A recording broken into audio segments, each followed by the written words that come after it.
Hold on, guys. So, yep, gotcha.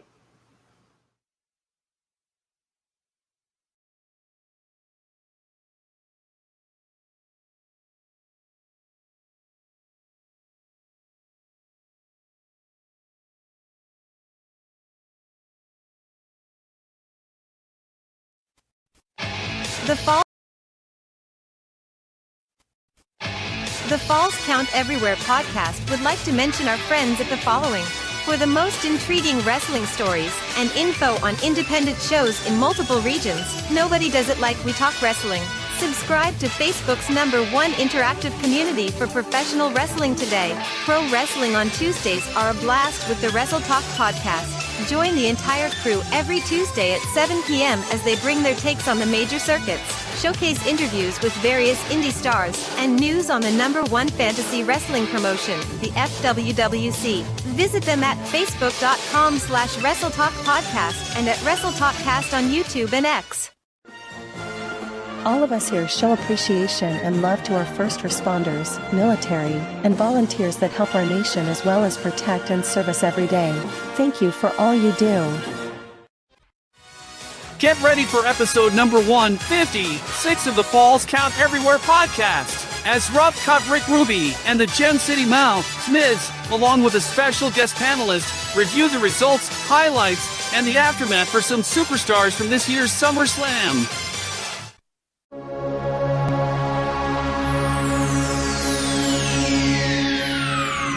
Ladies and gentlemen, may I have your attention, please?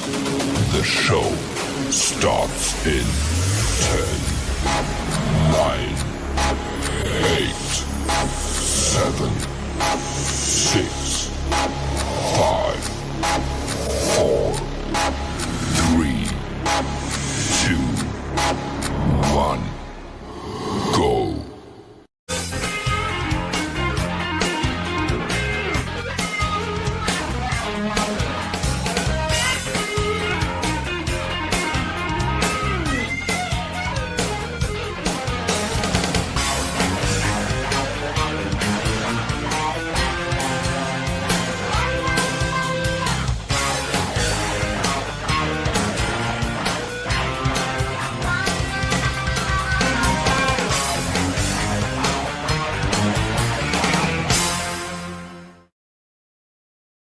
All right.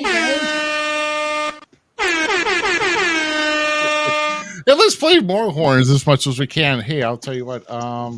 Hey, maybe you can hear us now, right? Hopefully, everybody can hear us. We're sorry we're having a little bit of a late start, but we are getting everything situated now. Episode number 156 of the Falls Count Everywhere podcast. We welcome everybody here. Of course, I am Rough Cut Rick Ruby, and of course, the Jump City Mouse Zmiz. Looking over some things here. I know where we're going nuts here, bro. We got Tech Gremlins out, and in full effect here, especially with me, especially with Z, and especially for our special panelist here tonight, Austin Cage, who apparently the copy and paste 101 didn't work so well here this evening. So at least, Yeah, well, shit. it's kind of like I think. At least you have more success doing it than the Cubs winning the World Series for about 108 times in one stretch. So, Yeah. I mean, if we had to compare it, everything in Chicago does suck. Whoa. Whoa. You're talking to a I'm black trying man to up there. actually benefit the podcast and like send out, like share it, all that kind of stuff. And you're going to tell me sit here like Chicago does suck. I agree for the most part. But there's one big factor about Chicago that I almost did it. You almost made me drop the F-bomb early. No. But you cannot disrespect my Blackhawks. How's your STL freaking Blues in their one cup? That's right. Still rocking. We bench warmers right now, but don't. Hold on. Dude, I don't even like hockey. Yeah, but so where the hell did you get St. Louis from? Yeah, man. I got the F-bomb for you. There you go. I hate hockey. I'm just gonna keep doing this. The one sport, the one sport. I like like what Chris Howe calls it, professional figure skating. Oh, don't even no. Oh my god. Figure skating? Oh god. Let's not talk about any Olympics right now. Man, I don't give a damn about it. Seriously, I don't. Oh shoot. Well, running with our heads cut off as usual here. Herb's here, Tyler's here. What's going on, guys? Hopefully oh no. No, we're not. We're not. Usually that tone goes choke Cubs choke, but that's usually we'll be singing that in what? How many days? In about 30 days. September comes around, and that's what Cubs stands for. Completely useless by September. So, well, I mean, they ain't as bad as the White Sox. Oh, bro, White Sox are horrible. About wrestling, you guys are just going down the baseball road. I've already tried to defend freaking Blackhawks, and you guys. I mean, I feel bad for Chris and Adam because they're White Sox fans, and it's oh my gosh, they terrible. are. Chicago rules, though. Yeah, well, it's all. I mean, the White. I mean, there's still some games left. I mean, the White Sox are only 41 games out of first place. I mean, are you saying Blackhawks? No, the White Sox are like 41 games out of first place in their division. They don't even have 30 wins this year. It's horrible. And I think 80% of the season's been played. There's like about 100 and what? At least 150 games has been played. Yeah. That's crazy. Oh my gosh. Yeah, that's but I mean, that's just, we're talking about cities in the Midwest here. We can also talk about, I mean, even the Guardians have a better shot at trying to get into the playoffs. And who the hell are the Guardians? From formerly the Indians. Oh, whatever. Everybody started getting their Yankees getting politically correct. Thank God the Blackhawks are still here. Yeah, no, dude. I was watching Family Guy last night. They showed one of those scenes where the Mets were playing and the Yankees hit a home run. It's like, there's a home run going out to left field, and the season's over. And Stewie throws down his hit. That's funny. That's a good way of looking at it. Man, but I'll tell you. Before we get into the big thing here in the weekend, I'm sure we've had some things here to do. At least I know I'm going to talk about something here in just a little bit, but I want to find out what you guys did before before last night here.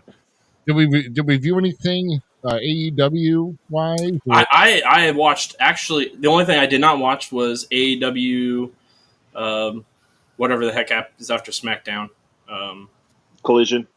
No, not Collision. Collision's on Saturday night, bro. It went one on with the SummerSlam, and I wasn't missing SummerSlam. Yeah. God damn, what happens on Friday night with them? Friday's Rampage. Yeah, Rampage. AEW Dynamite was actually pretty dope. It was good. There was a bunch of good stuff. Can we just say that I think I know that WWE's got 5 hours of TV between SmackDown and Raw, but can we just all be on a panel here to say that AEW's got too much TV for what they're trying to produce right now? Part of me agrees and part of me disagrees. I want to hear the part that agrees. So I agree with like how AEW structures the introduction of some of their superstars or wrestlers, because they're not superstars there.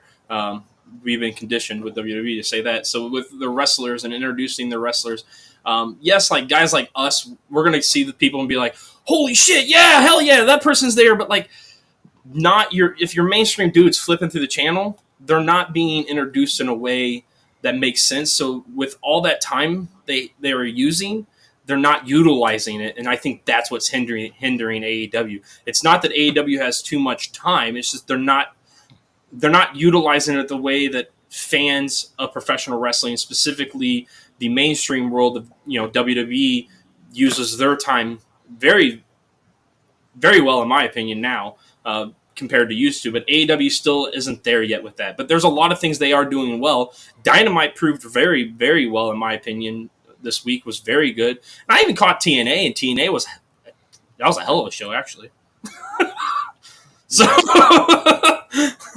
But AEW, I just don't think they're utilizing their time correctly. I think the time's there because they have a huge roster. They have a deep roster. They have ROH, they have Rampage, they have Collision, they have Dynamite. So they have a deep roster of people, and they just need to start utilizing the time properly. I understand that they're built more specifically for a wrestling match. I totally get that. I get their whole idea and their concept, and I love it. But let's just utilize it better so we're establishing your fans, because they have that feel that you're going to an indie show. And this is no disrespect for the local indie shows, because sometimes you go to a local indie show, you don't know who's on the card. You're going there for a couple guys that you're like, okay, I know those faces. And then the rest of the people are people that are either trying to peck their way up the order or new faces they're bringing in from, California, wherever it is, depending on what's going on. So you don't know who they are. And that's what AEW kind of brings, is that new, fresh stuff. But I want to understand the characters. We talked about it last week with Punk Sinister. You have to have a character built around who you are. And that's the one flaw AEW does. They have a great program, really. If people get their heads out of their asses about it, the WWE marks, AEW has their turd sacks too, but there's a good thing there for people to learn and watch. Wow. Yeah. I mean, to me, yeah, I know. I think it's just getting a chance to know the characters, because we like wrestling, right? And I know that if you have enough time, well, first off, I think AEW's roster is too deep, even with the injuries that they do have. They've got too many. So I think mainly a lot of these guys are coming over for a paycheck. Like, let's take, for instance, right off the bat that I can think of. Camille left NWA. She dropped the women's title. She lost the women's title.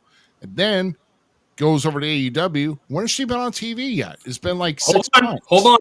This is going to be a kicker. She made her AEW debut last week on Dynamite. And guess who she's accompanying to the ring? The only one. One of them that we all three dislike intensely. And that is your CEO. Oh, bless America. Are you Sadie Monet. Yes, that she is being billed as her bodyguard, it seems. And let's see how it plays out. Last night, we're going to talk about it last night, where something amazed the crap out of me. And my favorite match is going to be the match you guys are like, what the fudge? Yeah, I know. Well, I mean, we're going to get into our favorites here. First off, we're going to go ahead and we'll review that. And then, like I said, I'm just trying to get everything loaded here because I'm running behind as usual, guys. Still crunching it. Hey, that's how we do it. We run by the handle, the fly. You don't like it? Sorry. No, normally I'll watch Dynamite at work on Saturdays because, I'm the only one in my department, so I can sit there and catch up on SmackDown and all that. I don't know if I was just that tired. I got about maybe through that first segment with Will Ospreay and MJF, and I fell asleep for like an hour and a half. And this is the real thing: is there's a huge part of the wrestling population here in the United States, in the motherland, if you want to say, I guess, the stateside, that don't get that concept. AEW plays very in New Japan Pro Wrestling. Yes, there's character development. Yes, there's building. Yes, there's all this stuff, but it's more so based around the wrestling. And yes, the wrestling's fine, and the wrestling's fun when it's on point and everything else, but you can't have great matches every night. You're going to have some matches that stagger and all that kind of stuff. And people you thought they were going to work well together, and they don't, or they just do 30 super kicks and all that kind of there's an issue with that. If you can't, if you're not performing the move to make it make sense, and you're going to hear about it this from last night too. There's a maneuver in there that I'm like, what the hell? Why did that even get put in there? And I think Bully Ray would think the same thing. I have not watched Busted Open today to find out if it's true, but if you're not going to do the move and make it make sense, then why do the move? Why are you putting 30 of these spots in there that don't matter when it's supposed to be a wrestling match?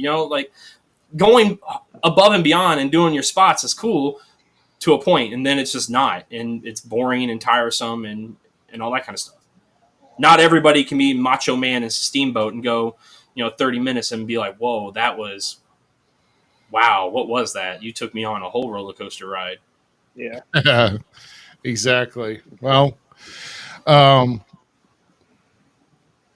Yeah, I mean, and the Busted Open show is pretty good. When I get a chance to listen to it, and that's I love Busted Open. Yeah, Love Busted Open radio is good.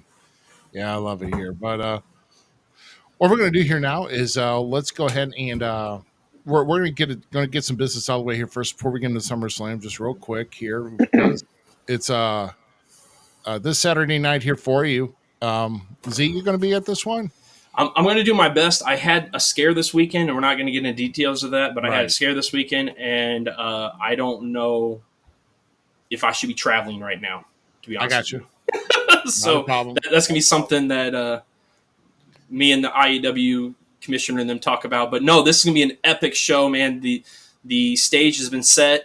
Dysfunction's now in control. PT Beckham lost his title. Jody Ultra is now making threats to IEW officials. I cannot wait to see what happens. We still have Justin Poole and his newfound group wreaking havoc, doing everything against IEW and not helping IEW to face dysfunction. So like a lot of good stuff down there in IEW, and I can't wait to see the guys again. And it's crazy. There needs to be an order. Mr. Commissioner needs to put some order back into things. Yeah, I understand. Yeah, and apparently you're saying everything right on point, Z, with Mr. Cooley here. I mean, that's why I get paid the big bucks, and he's just the one that announces everybody, you know? Thank you, Mr. Cooley, for knowing that I am cool, in fact. Yeah, and so IEW is going to be exciting here. Actually, let's. Nobody cares about him calling you out. You're a wiener. Oh, he did. Winner. I mean, a winner. Wait a minute. Time out. Why is people? First off, Aleister Crow. Let's talk about the whole Aleister Crow. How Tyler Cooley probably smelled. He deserved that. He raised his hand. Did you not see the video? Yeah, he only got picked because he smelled more like chicken above everybody else, and so he got picked. And then Aleister Crow wanted to pick those bones. Zmiz. And now Jody Ultra's. I don't know. I mean, they're both thin, and they both will lose in a tornado. So it's like, Ruby, you might want to click on Tyler's last comment. I think see that doesn't. There's a bigger thing. Zmiz doesn't have to be there all the time. That's I'm going around doing big things, working with big people, learning how to spread my wings and be more of a threat verbally and behind the scenes, if you know what I mean, than most of the other people. So, yeah, well, I mean, it is what. Well, you shouldn't have raised your hand, Tyler. Remember, you raised your hand because Crow was like, "I need an opponent," and you raised your hand and got beat up. Oh, okay. You deserve that one. You're an idiot for that one. Yeah, there you go. I helped him. I'm adjusting here. Sorry. Let's go. Let's talk about another show here that's coming up. And once again, if there's other shows in the area, Glory Pro is going to be coming back here pretty soon on our August 25th, I believe, down at South Broadway Athletic Club. We'll get into that here a little bit. Before that, is August 24th for American Championship Wrestling, which is where I will be at the Isla Capri Hotel. And what the hell are you guys laughing at? Oh. Oh, okay. Oh, shoot. Yeah. You're going to defend those tag team titles, right? Oh, no, actually, no. Apparently my partner left, so I was stripped. So, well, that's some BS, man. Yeah, so I don't know who's got the tag straps at this point. I don't care. I'm just there. I'm just going to show up and just beat up whoever's they're going to put in front of me. So that's all you got to do, buddy. That's all I can do. So forget them. I've been shafted a while here in ACW management anyway. So at least ACW has a great world heavyweight champion. No disrespect to you, Ruby, but I love this. Yes, and I was at one point where I am the tag team champions. He was the tag team titles by myself, like in 2009. Yeah, he was, and then they stripped him because his partner left. Ruby has a problem with keeping partners. What? Tag me in. Never mind. Dude, you could use Tyler Cooley as a weapon. Yeah, I mean, is a human javelin legal in wrestling? Is that kid that small? Oh, he's tiny. Hey, you remember the old? I'm old school, but do you all remember Jarts? But ACW has that great champion, Mark Morgan, one of the best. Yeah, Mark Morgan is he is a really good champion. So I will say that. So Ali Capri Casino. So it is open to the whole family. Doors open at 5, bell times at 6. Boonville, Missouri. It's going to be a great show. And so I will be there in attendance. Now, another thing I actually want to talk about here, and hopefully I'm going to work more this week into getting a guest that is involved with this particular event. But this is actually in Las Vegas. It's the Cauliflower Alley Club reunion at the Plaza Hotel Casino. CauliflowerAlleyClub.org is where you want to go for this. But all these guys that are on this flyer will be there in Las Vegas. And as of last Thursday, I have officially booked my reservation to be down there. I'm so proud of you. I'm so proud of you, Ruby. So, it was a scare. It was a last minute thing, and I really had, I guess, an epiphany type of deal. And I literally, Expedia got tired of me visiting their site constantly, trying to get negotiable prices for just about everything. So, but it's all in the bag, and we'll be there. So, yeah, like I said, one of the options there. This is the big one right here. Yeah, Gary Jackson. Yeah, Independent Wrestler of the Year, I believe, is the award that Gary Jackson will be getting. Remember your lessons. And the inaugural Jim Ross award will be going to Jim Ross. And wait, he's getting his own reward? Yeah, he'll get his own reward. You know, if there's anyone that deserves their own reward, you know how like Ted DiBiase made his own title, and like everybody, you know, all this kind of weird. Jim Ross is the dude. Like, he's the one guy that legitimately deserves his own award. Yeah. So, and then Sting there is the Iron Mike Mazurki Award. The Iron Mike Mazurki Award. That's what Sting's getting. Kurt Angle is getting the Luthez Art Abrams Award. Respect. And the Women's Wrestling Award is going to go to Allison Danger. I think let's see where she's in here. Yeah, so Tag Team Award, of course, going to the Dudleys. Men's Wrestling Award going to Buff Bagwell, who will be there. Because he's buff and he's the stuff. Yep, Independent Wrestling Award going to Night Train Gary Jackson. And the Charlie Smith Referee Award going to a guy that's been on our show twice, and I'll finally get to meet. You want to know Fonzie himself, Bill Alfonso. I wish I had a whistle. Oh, I got one signed. I got a signed whistle in the package. It's not coming out, bro. So from Bill Alfonso? Yes. Oh, I'm gonna have to beat your butt next time. I'm gonna fight you for that one. That's sick. Yep. So he was one of my I could not stand him in ECW. He was a part of two of my favorite wrestlers in ECW. I couldn't stand him. No. But that's what's great about him. That's what's great about Bill Alfonso. Yeah. Well, like I said, I actually I'm going to send him a message tomorrow because we've conversed off and on. And so I was just going to let him know that, hey, pulling the surprise out. I'm going to be finally getting a chance to meet you in person. A lot of guys, I mean, there's of course, the whole saying what about Vegas, what happens stays there. Well, at least I'll be making memories and I'll be getting more stories to and once again share. So yeah, partying is in Las Vegas to honor Gary Jackson. Yeah. I don't know if Earl's going to be there or not. I know Earl was there last year. How sick was that with Earl? Remember Earl saving the TNA X Division anniversary? That whole saving himself, redeeming himself from the screw job. That stuff was awesome. Dude, let me tell you, that was awesome. TNA, bro. You got to watch TNA. TNA is so much fun. And I forgot who was saying that if you're not watching TNA, you're missing out on some good things. Or no, it was NXT. But either way, NXT is good too. I mean, they're probably NXT. Yeah, the white and gold brand is getting back to getting very close to that black and gold level. And of course, when it was black and gold, it was ran by Triple H. Now Triple H has got WWE, and I'm telling you, man, it's quite a difference. So, but it's a very good, entertaining show from yesterday. In fact, we're going to go ahead and get into it now. Where are my banners? Oh yes. So let's we're going to get right into the discussion right now, and we're going to go in chronological order, kind of give our thoughts, and then we'll go on from there here.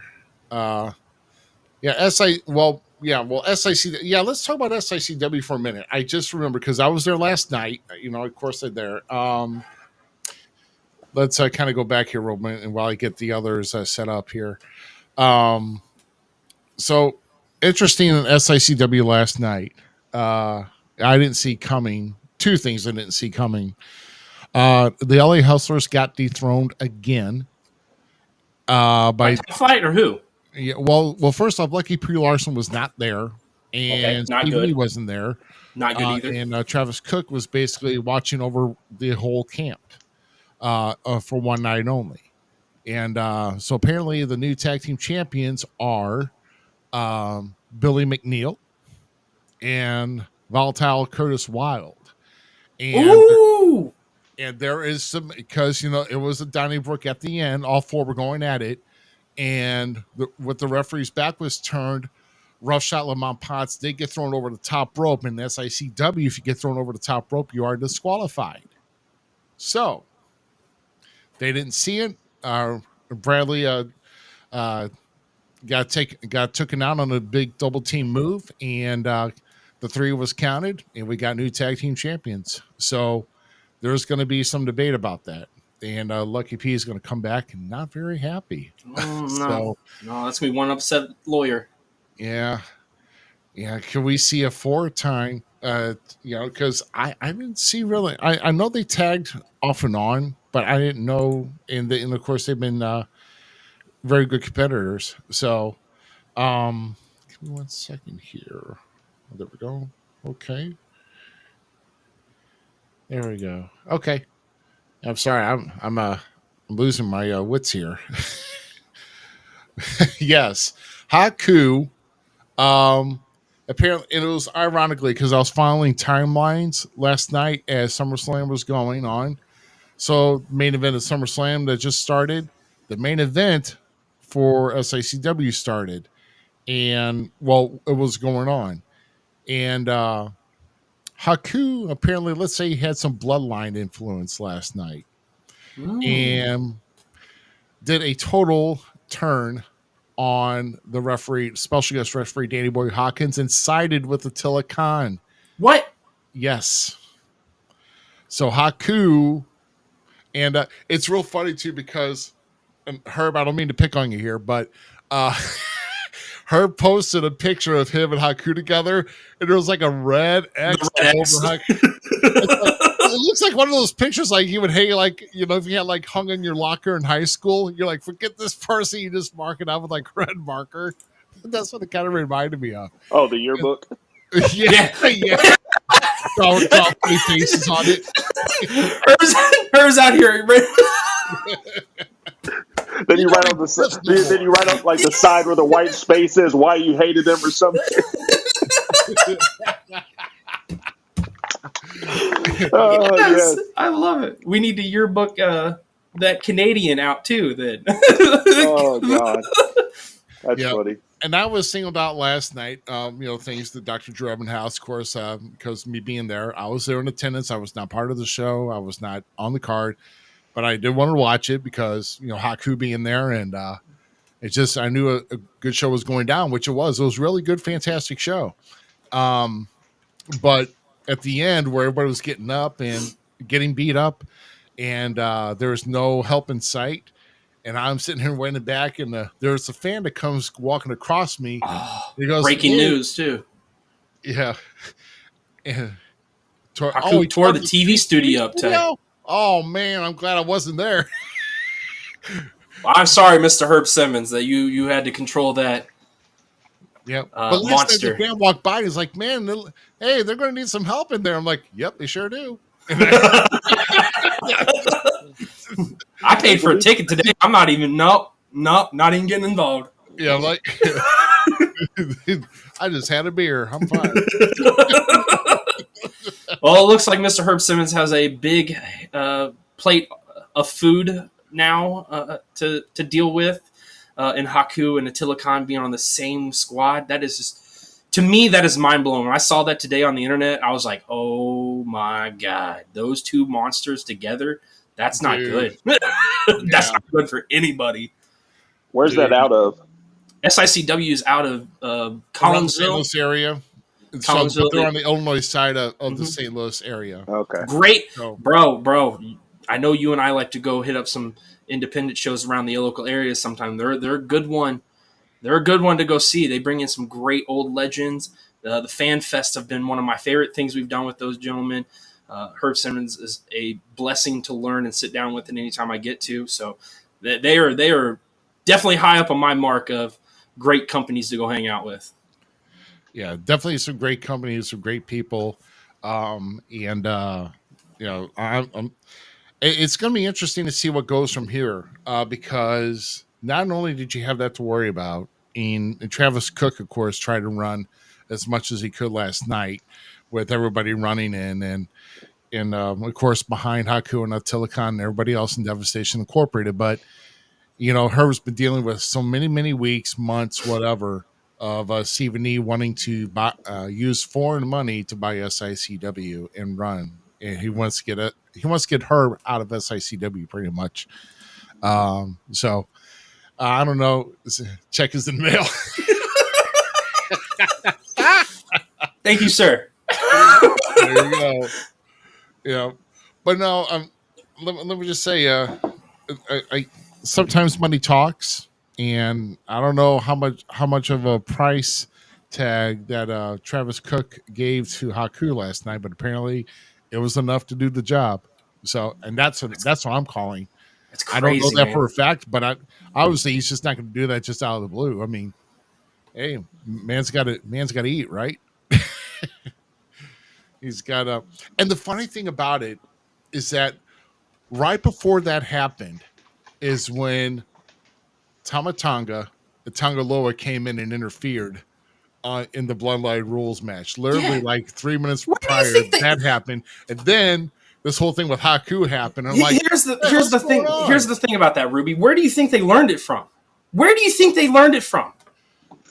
It's not for a reason. Head shrinkers, Haku and what Tongan Kid, correct? Right, they were a tag team. Yeah, they were. Yeah, so that whole family is, for as nice as they can be, because they can be. Oh yeah. But the stories of Haku and his family wreak havoc through the locker room, and everybody knows, fans know, that they have to step on eggshells around the bloodline. Any of them, old and new. Hell, probably even the kids, for crying out loud. The grandkids are probably just as ruthless.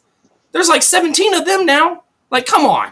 17 grandkids. There's no way I'm getting involved with the bloodline on any level in professional wrestling. Like, right? No, thank you. Well, I was listening to Taker's podcast the other day, and he's just like, back in the day, look, I wouldn't mind messing around with anybody, but Haku is the one person I did not mess with.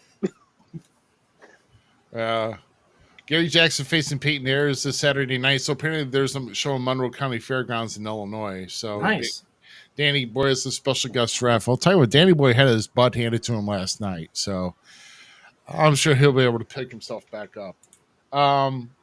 Cameron, thank you for jumping in here tonight. We really hope you have a good time at Raw tomorrow night, man. You hope in here, shoot us what you thought about SummerSlam, because we're getting ready to get dirty in that. So yeah, we are. Make sure the chat is getting in there with us and how you felt about the matches as they go, how you feel about the bloodline wreaking havoc from indie local shows all the way up to the main stage right now. Like, that's crazy to think about. Yep. So let's I got it, Tyler. Thank you, sir. I did. And I'll try to see if I can get that on here regards to that show. But let's start off here, with the cage match. And I'm hoping by the time that just anywhere I go, I would like to get a cage match before I hang him up again. I mean, to me, that's Well, at least you won't get thrown out. Yeah. At least I won't get counted out or anything, right? I mean, let's face it. Ruby can't win a battle royale, so maybe he needs a cage. No offense, Rubes. I love you. You know I do. I'm here trying to put your best foot forward. Bartender. I'm just saying, battle royales might not be your favorite anymore, brother. I think I've done 4 cage matches, and the first time I did, they wanted me to do a spot off the top of the cage, and I just looked up. I was just like, hell no, I think it's sketchy as hell. I was like, I'll do something off the top rope, but bro, I ain't about falling my death for this shit. Hey, Cage. Hey, Austin. Remember, if you do it, it's 2 hot dogs for you. And an extra firm handshake. And a firm handshake. Great job, buddy. Hey, Love the Ruby, guess where the show was at? Where? The Coliseum. Oh. Did they still have the old cage from back in the day? Was that it? No, I think it was just like a newer one that somebody looked like they put together in their backyard that brought the pieces. But it was their dog kennel. I mean, like that. I mean, Ruby, you've been there, right? I've not been inside it, no, but I've been. Okay. I drove by it, of course. No, I mean when I booked in Evansville, I did not book in the Coliseum. Somebody else was doing that. We tried getting in there, but we didn't have the proper strategy in the great booking team to do that. So because like they had like this old, looked like a bingo floor, like they had tile all around it, the little wooden piece of flooring. That's where they put the ring. And man, I tell you what, when they asked me to jump off there, I was like, kiss every bit of my ass. Because I was like, my insurance doesn't cover this shit. I was like, I love wrestling, but I don't love it that damn much. Oh man, no way. Yeah, well, smart man. You know, like so Herb even said you're a smart man. So that's. If there's anything sketchy like that, if it's not going to hold me, I'll be like, bro, sorry. Yeah. So let's work out a different spot. If not, just scrap me from the match. I told him your best bet's to send the skinniest some bitch that's up there. There's less chance of something else falling. But I would have told him you can. I'll take no hot dogs and I'll go to McDonald's and get a $2 McChicken, bro. It's all right. Yeah. There you go. I was like, I'll go sit out in the crowd again before that crap. Right. Oh man, we can go on with some sketchy stories, but we don't want to taint any more than we've already done. So. Look, the scariest crap was Jerry Lawler in the locker room. That was the scariest crap ever. Oh my God, do I even? You opened a whole can there, but this one that might be off the record. Oh my God! Yeah, I mean, let's just go with this. The dude's character on TV with JR back in the day, like, was literally to a T how he is in person. Okay. I'll just leave it at that. Yeah. Okay. Well, I mean, that could be taken in so many ways because he's a controversial one. I mean, he's gone in different ways as far as how he's approached stuff. I mean, through the Attitude Era, through after that. Attitude Era. Oh, okay. Well, I mean, maybe Jerry has slowed down a little bit because he's had some recent health complications. I don't think he can even get in the ring no more, or he's not supposed to be. In fact, he wasn't supposed to be in the ring after his heart attack, but WWE would let him be like, okay, you're not going to let me. I'm going to take independent bookings that will let me get in the ring, and then just go from there. So it is what it is. Speaking of action, man, how about we get to it? How about we get to let's dig into it. Yeah, let's dig into this, and let's go ahead and look at our first banner here, guys. Yeah, we're not going to like it. Yeah, we're not going to like it. This is something else. So I'll tell you what, Liv Morgan retains over Rhea Ripley, and Zach, Z, I got to get your reaction first off because I was just floored. So let's first point out the fact that you and I went over predictions last week. I pointed everybody from We Talk Wrestling because they're coming to me and they're like, Zmiz, who do you got? Who do you think, right? Yeah. I point everybody to We Talk Wrestling, Falls Count Everywhere from last week's show. Go back and watch it. Okay, Ruby and I went 100%. Just want you all to know that. Then I posted actually, I think you and I were off on a couple of them. And then I posted last night in the discussion board of We Talk Wrestling, my picks. And your boy redeems himself and went 7 for 7. Got them all correct. All the way down to who was screwing who. Almost. Because this is exactly what I thought was going to happen. I pictured this. Now, I was kind of hoping Dom was going to help Rhea win it. That was my hope. And then, then the swerve would come later. But now we have a beautiful setup for Bad Blood. Yeah. So, I'm thrilled.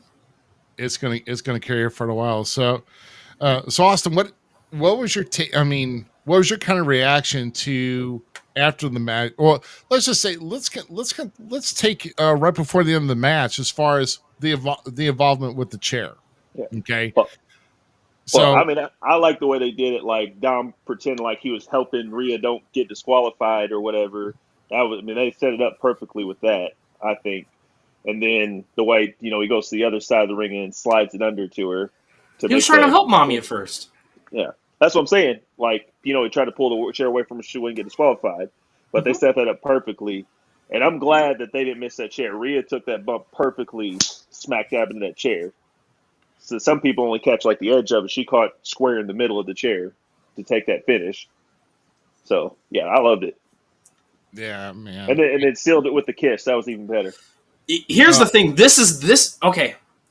When we had Herb on the show many of times, right? We talked about him and how he styles and books his shows, or once his show's booked, right? Main event, each one of them is their own main event, correct? That's exactly what this card was last night. Each one of these matches felt memorable, felt special, felt different. Like last night's show, and I like I said, I picked them all correct. But last night's show, even though I picked and had my thoughts correct, I enjoyed every inch of the ride. Like, enjoyed the hell out of it. Yeah. This blew my mind, the way they set it up, the way they did it, the way they made Dom kind of look dumb, but then, like, get his one-up-ems kind of thing, and then kiss and live at the end. My mind is just going off. Then my wife had to rewatch SummerSlam because she slept through it. And she was pissed. She's like, no, we can't like Dom anymore. I'm like, no, I like Dom still. That's Big Daddy Dom right there. we ain't no dirty Dom anymore. Wow.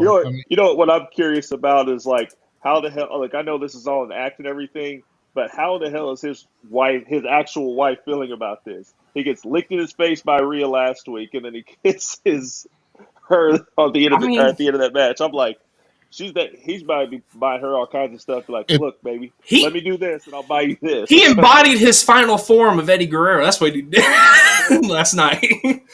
And he's building up the tension at home when he gets there, and it's going to be it's going to be a game on when he gets back to the homeland or the homestead, I should say, for Dom. But also, who wants to live in Cleveland? Yeah. Man. Can I say his tattoo is sick? Like that tattoo on his arm is baller. Yeah, he's been getting some more ink. I mean, he pretty much has been really been coming into his own, and it's breaking away from this. And we're going to get later into the card. Like I said, we're going in order as the matches happen. But give it to Rhea though, as far as with the whole shoulder popping out or whatever, but slamming your own shoulder into the announce table, and then I mean, she was just bad to the bone. And like I said, Liv had to have some help. I knew I did call Liv on this one, but with help, So it's Dom is kind of a sleazeball, but that's why I like him. Right. I was telling Chris, I was like, I'm waiting for Rhea to tell Dom to yank my shoulder back out, pull my arm and go like that. I was waiting for that, but I think that almost would have been really cool because it would have set up Dom. Dom's helping her fix the shoulder.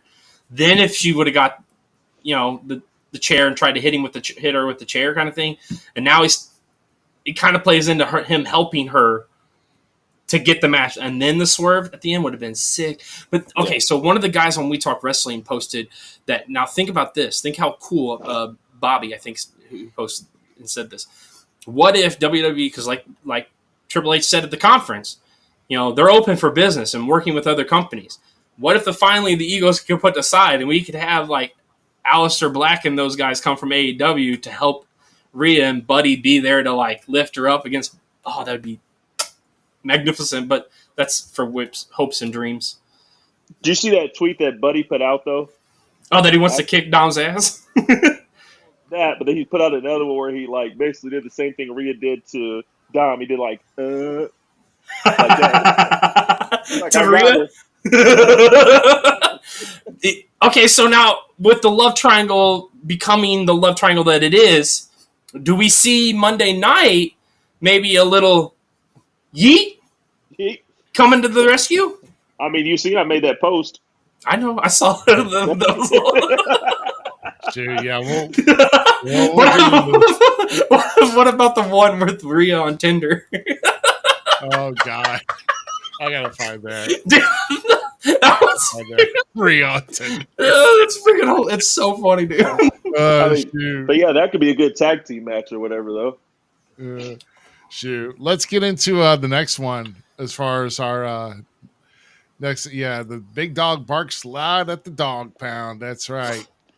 Braun Breaker defeating Sami Zayn to become first-time Intercontinental Champion. And both Steiners were in attendance. His dad, Rick, and, of course, his uncle, Scott, was up in sitting in the booth with all the legends that were in attendance up in one of the sky boxes. DDP. DDP was there. Yeah, DDP was there, too. He was sitting with those two. Yeah. So really, I knew that with it being one-on-one, and if you notice, at least I'm going to take on this, is that with Braun coming back, he had a lot of defensive moves as far as trying to counter. He defended against the Blue Thunder Bomb. He defended against the Haluva Kick. He defended against something else. So he kind of did his homework, per se, and a lot of things just didn't flow. So he actually had interruption. We had like reversals or counters or whatever. And but this was a really good match. I mean, as far as I'm concerned. But yeah, Braun is going to be too much, and I think this one's going to give him more momentum going through with Raw, and it's going to be interesting to see what happens next. I mean, do we get another rematch, or move on? They'll give Sammy one more match. Yeah. So here So I'm going to go with Skylar on this one here. You see, he does get a rematch. He wins. Mm-hmm. Who's next for Braun Breaker? Who do you think? Ooh, man, you put me on the spot on that one. Damn, I don't know, man, because there's plenty of guys that's like would want to face him. Like I could see like Jay being one. Sheamus will probably want to come after him. Very good point, because they've had some conversation, I'm sure. Who else we got? Who else was in there? I mean, you got Pete Dunne. You got Sheamus. You got Bronson Reed. All these guys are already biting at the bit for that IC title. Already trying to stake claims to it. They've been battling amongst themselves. Now we're opening that field up to these guys to come in and pick the bones. You know that. Well, I mean, there's not bones because Braun's the one that's on top right now. But I mean, I would love to see a Braun Breaker Bronson Reed match. Let those two behemoths go at it. You know, Bronson Reed's a monster of a man when it comes to thickness. And then Braun is just brute force of power. That man run, like Corey said last night, he was running like 23 miles per hour hitting that last spear. Can I call a timeout? I'm sorry. You said Bronson Reed. And did you see that video I guess somebody posted on the thing where he said looks like that fat rat from Chippendale Rescue Rangers? Yeah, that was me. I posted that. Oh, my God. That looks so. Another one of the podcasts that I watch. I can't remember the name of it. It's like these three black dudes. They talk about wrestling stuff, and I love them because they're freaking hilarious. Great guys. If I can remember it, I'll share their podcast next week with you because it's great stuff. And you frequently see, but one of the guys go, does Bronson Reed not look like Monterey Jack from Chip and Dale's? Dude said, "Can I leave now?" And my ass had to go look this shit up and put the two pictures together. Like, it's kind of close. That's the part about wrestling I love, the nerdiness of like going back and forth with that kind of stuff and like comparisons of weird stuff. But I want to see Bronson Reed versus Braun Strowman, not Braun Strowman, Braun Breaker. Yeah, that's a match that I would love to see. But Braun's gonna be a hard one to break, and think about it too. Gunther, a guy that came up from NXT and destroyed the IC title and made it the biggest thing this year. 666 days. That man took it and destroyed that run. Sammy tried to carry that long. Now this man has the right to try to break or put a dent like Gunther did into it. That's crazy. That's a big shoe to fill, man. I say he holds it through the rest of the year. Yeah. Braun's gonna be a monster with it, dude. I don't think he's dropping anytime soon. No, I don't think so. I mean, he ain't losing that belt. No, he ain't losing that belt anytime soon. That's for darn sure. Yep. So let's go into our next headline. Yeah, with everybody saying new champ. There we go. Now we're gonna get controversial. Yeah, we are. So let me tell you, I mean, this was in this match, I believe, had the move of the night. When Logan Paul leaped and turned a 180, it did a springboard moonsault. He sprung up to the 180 and did a springboard moonsault to the outside on LA Knight. That, bro, I'm telling you, dude's crazy. Logan Paul, yeah, I mean, he 270 days as U.S. champ, bro. Give much respect to Logan Paul. I'd hate to see that man's cardio workout. Hey, but this dude has got it all going on right now. As much as you all want to trash it, Z, I'm telling you now, the prime. No. Prime Hold drinks on, are time doing out. well for him. I don't care about the prime drinks. That you guys can drink that. It's whatever. I don't like Gatorade either. So like, I think it's all disgusting. It's over. That's a whole different topic. That's health wise. Nut water. It's not health water. It is not. I promise you. Go look at the lawsuits against Prime. Oh. Just a heads up. Okay, so I don't want to trash this match or anything. These two men killed it, destroyed it. But once again, like I said, I listen to every wrestler out there, or at least I do my best to listen to all these different viewpoints and different ideas and how wrestling's supposed to be, how wrestling has worked. Triple H is I said it last night on We Talk Wrestling. If you're not watching the press conferences, you're missing out because there's a lot of good information that is being put out there that is stuff that may not have been cycled back in the day. Now, that's neither here nor there. But Triple H and all those guys, I'm going to go with Bully Ray for a minute. I'm busted open. Why in the hell did we use brass knucks only to have LA Knight jump up, hit the BFT, win, and then walk off no problem, not even holding his head from getting hit with brass effing knucks? I literally told Chris the same thing. I was just like, dude, he didn't sell that. He didn't sell that at all. No, I don't give it. I'm going to tear this apart. They ruined a great freaking match with one stupid fucking moment that should never have been in the match. It should never, unless, and if it should have been in the match, that's fine. It could have been, but they should have played it out longer.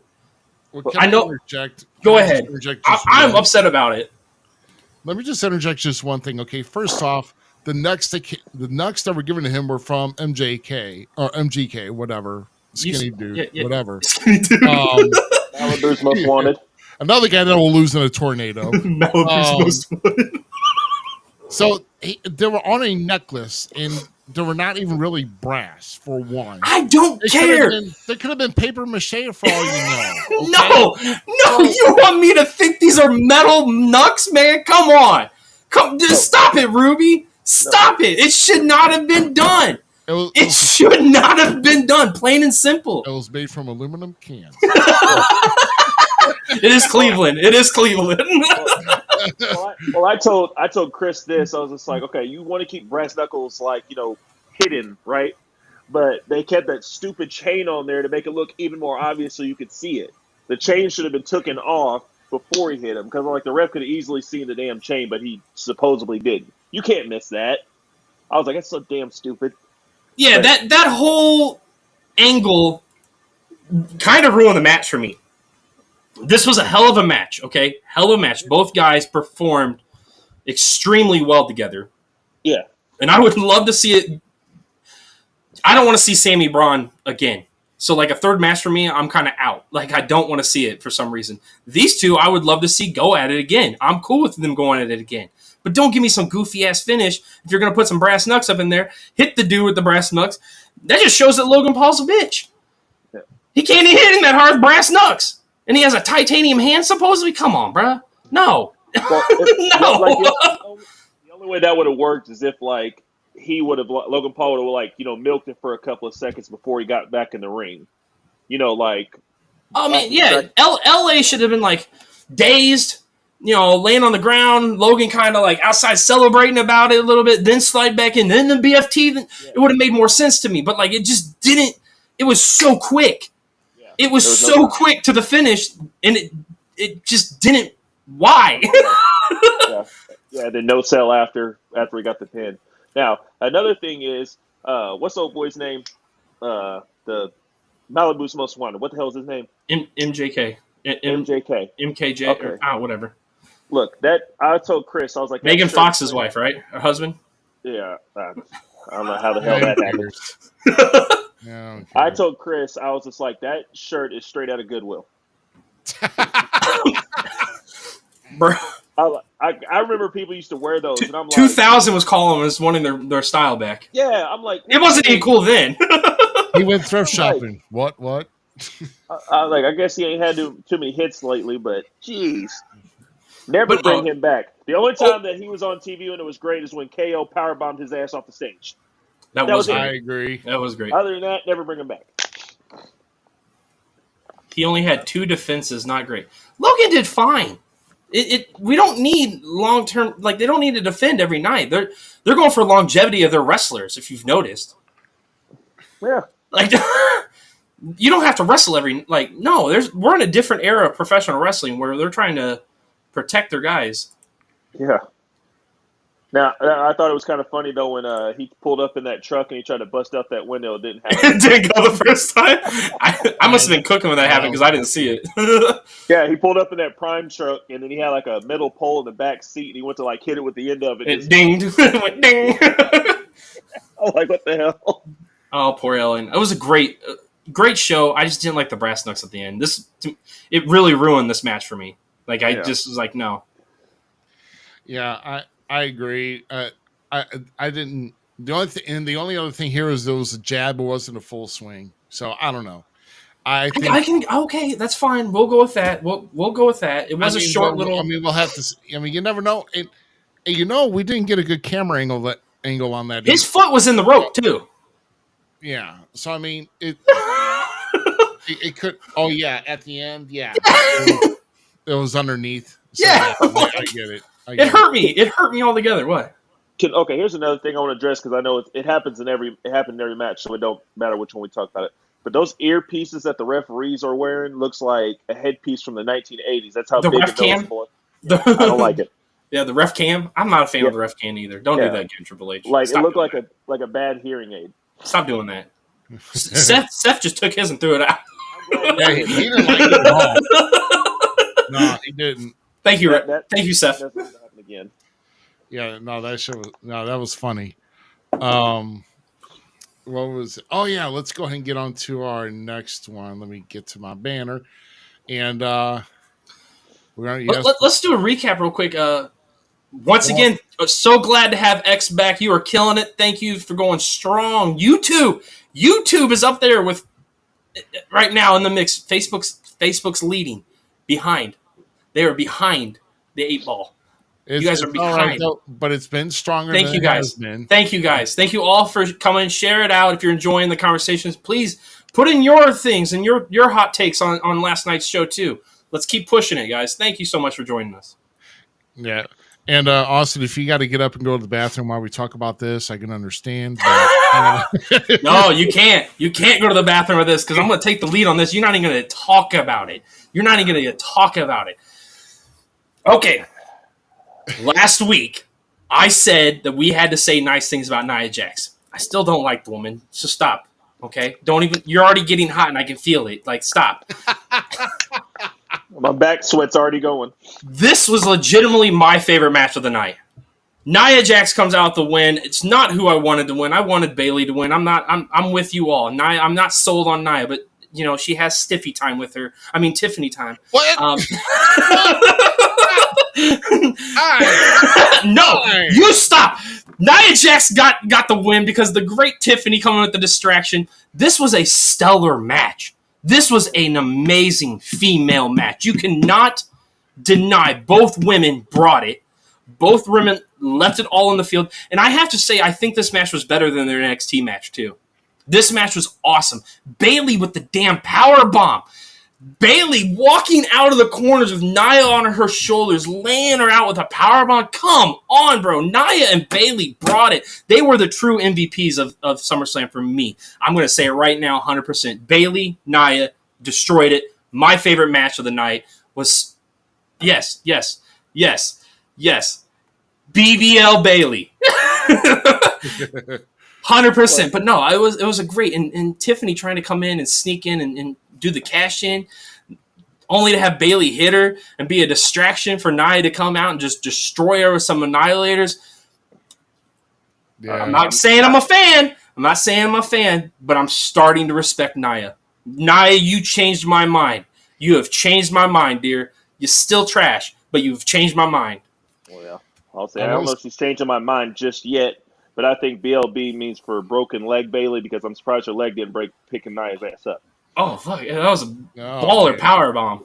But I mean, look. That was probably the best match I've ever seen Nia had. I will actually give her 100%. Oh my god, the match was amazing. I will finally give Nia some credit. She's still garbage, like you said, but I will give her credit. Now, am I a fan of her winning the title? No, but good match. See, here's my thing: is I'm really hoping that the blonde strikes again, and we get Tiffany cashing in the Money in the Banks. Rolling up Nia, and voila, now we got the Stiffy time, bro. Come on, man. I mean, Tiffy time. My bad. I keep fudging it up. What are you on, man? I am hyped, man. I am hyped. You want to pull a freaking attitude or everything and get the S out. Breaking news. Tony Khan, one of the founders of AEW. Oh, snap. Wait a minute. Is this...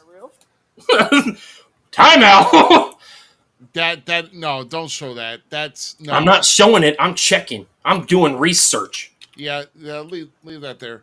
If not, it was bad enough we're dealing with freaking gremlins getting online here tonight. Now we're gonna deal with spam posts on here. Well, I mean, Ruby. I'm not gonna mention what was said just because you asked me not to. But the look in that man's eyes, man, it would not shock me. You know the way he looks at the camera. Yeah. Without saying his name, yeah. Yeah. I wouldn't doubt it. I mean, what was it? I'm surprised when he's on camera, you don't see that little twitch. Yeah. I don't know. Stop it. Look, Zach, I'm not lying. The man looks like he's on something every time he's on TV. Stop it. Dave, am I wrong? It's false, by the way. Right. I'm not signing anything. Powdered donuts are my favorite for breakfast. Maybe that's why he don't have a mustache or something. Stop it. You guys are terrible. Afraid I see evidence. Look, Zach, I'm the one that always says the shit that people don't want to say or afraid to say. Right. Right. Well, shoot. Well, while that's being checked out here, hey guys, to kind of take a look at where we're all at online and catching everywhere we're at social media wise, that QR code in the top left hand corner, that will get you to everywhere, Falls Count everywhere.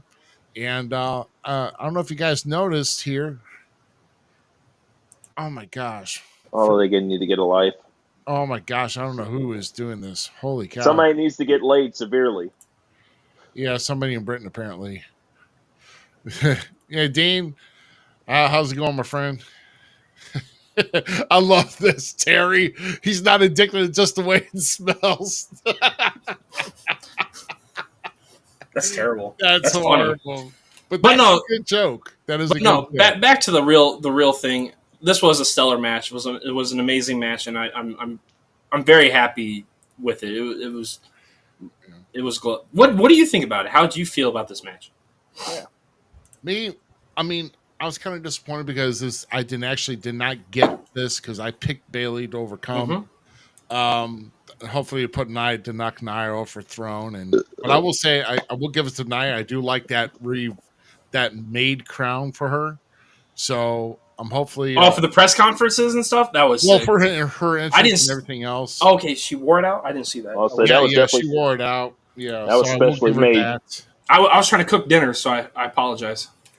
No, but no, that was pretty. That was pretty good. It was pretty cool. So I'm guessing now we're not going to see her wear this charm. Oh my god, bro! I'm just going. Okay, I'm done. I'm done with this.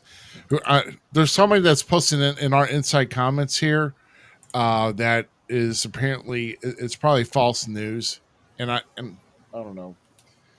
Our web provider is going to get a nice little handful of is going to get a nice paragraph or two from me tomorrow because I'm not too happy about that. So, oh well.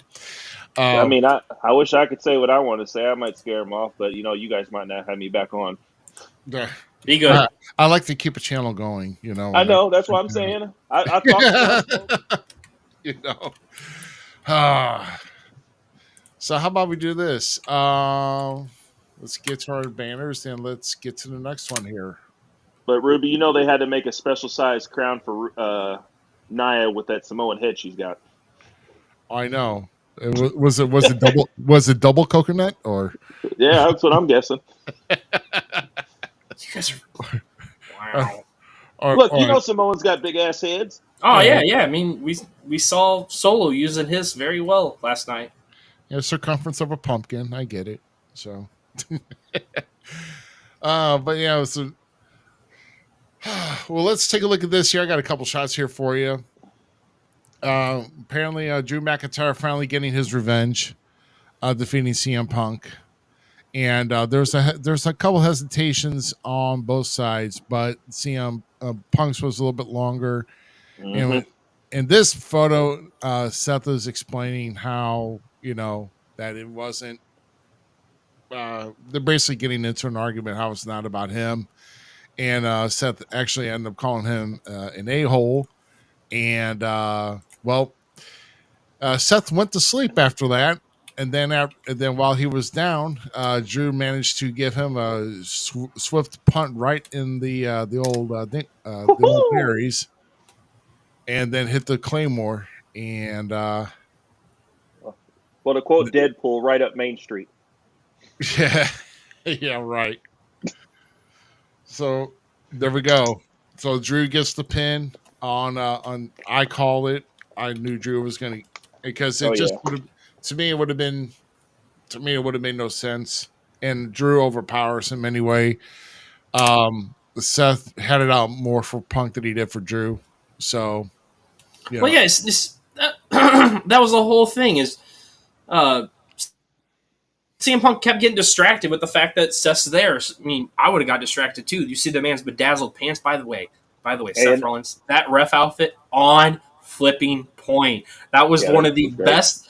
I have to say, this was one of the best guest referees to date in wrestling for me when it comes to like the mainstream. This reminds you of certain things when it happened when Shawn Michaels and they kept. That was really also one of the cool things about this year's SummerSlam is how much the commentary team kept referencing back to past shows and other things and how these people did this and all the little innuendo references to other companies and all that kind of stuff. And hands down commentary team, because when Amy rewatched the show last night, I was just sitting there listening. So I wasn't watching the show. I was just focused legitimately on the commentating and like seeing if it matched up with the show, right? Because I watched it the first time with the kids, and now I'm listening to it. And the commentating was on flipping point last night. Like the commentating was great. That was probably one of the best 3-man teams in a very long time with WWE. With Wade, was it?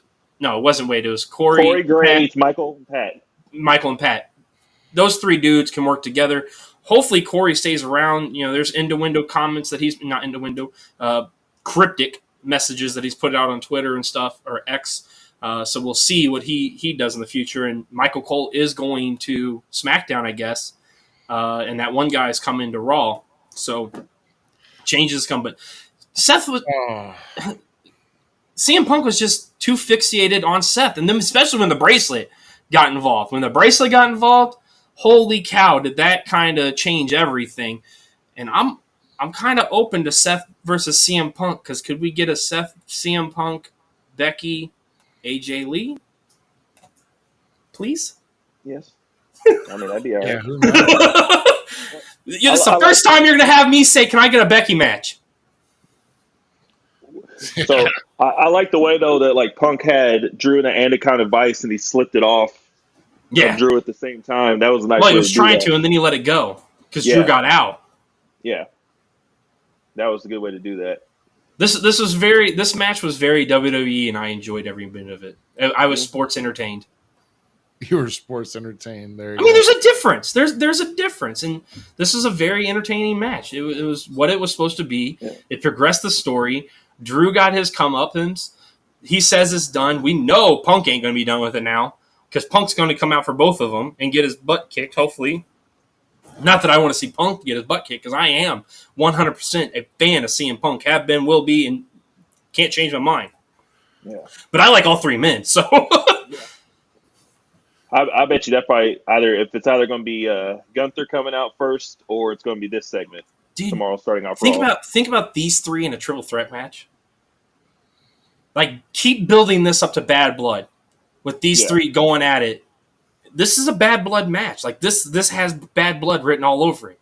It has the cocktail for this amazing epic thing. Give them where they had win a world championship match. You make it a qualifying, not a qualifier. Yeah, give number 1 contenders match. That's what I was trying to go for. Yeah. Because Damian gets his, thing. I'm just saying. I want to see this match happen. These 3 intrigue me. Yeah. Absolutely. Yeah, I mean, as far as with this match goes, I mean, like I said, I knew that Drew was going to have it. The way, and I really didn't see it. I wasn't really surprised or swerved at this point. But now the thing is, dude, does Punk move on? Should he move on? I think he should. Punk ain't moving on. No, no. Yeah, these 3 are going to be tied together until the end of the year. I promise you. Yeah, I mean, so do you think he's going to be? You think he's just going to have it out for Drew until Drew quits WWE and doesn't become champion? Seriously? Well, I would love to see it to where maybe Punk runs him to TNA. If that partnership got more, ground. Yeah, I get it. And I see it happening too. So, I think though Punk did like for his first match back. I mean, if you count, I ain't counting the Royal Rumble, because even though they counted the Royal Rumble as a match, it's not a wrestling match. Right. So I think that was good for his first time back. Yeah. But we'll I'm really intrigued, because we're probably going to get into maybe some Raw talk after this and all that. But let's go ahead and finish up our we got a couple matches up to go. So next one here, the Ring General rules Monday night. The Ring General. So Gunther defeating Damian Priest for his first world championship, and we got a betrayal from Finn Balor as we're we're watching the implosion of Judgment Day, which I'm sorry, I'm kind of a little bit sad about that. Yes. Yeah, this one hurts. Yeah. There was a post posted on We Talk Wrestling or another site. I'm pretty sure it got posted on We Talk Wrestling too, where like the Judgment Day never seemed like it was supposed to be something, right? Edge and stuff started it out, and then it kind of like fizzled out, and then they kind of redid the team, and it's like it was that thrown together faction, right? Yep. But everybody just kind of like fit the bill, and it became something so much more. So to finally see it kind of with the cracks and breaking and devolving, I also don't think the Judgment Day is over with either. No. So I don't think the Judgment Day is done. I don't think Finn's turn is saying Judgment Day dies. I don't think that's what's happening here.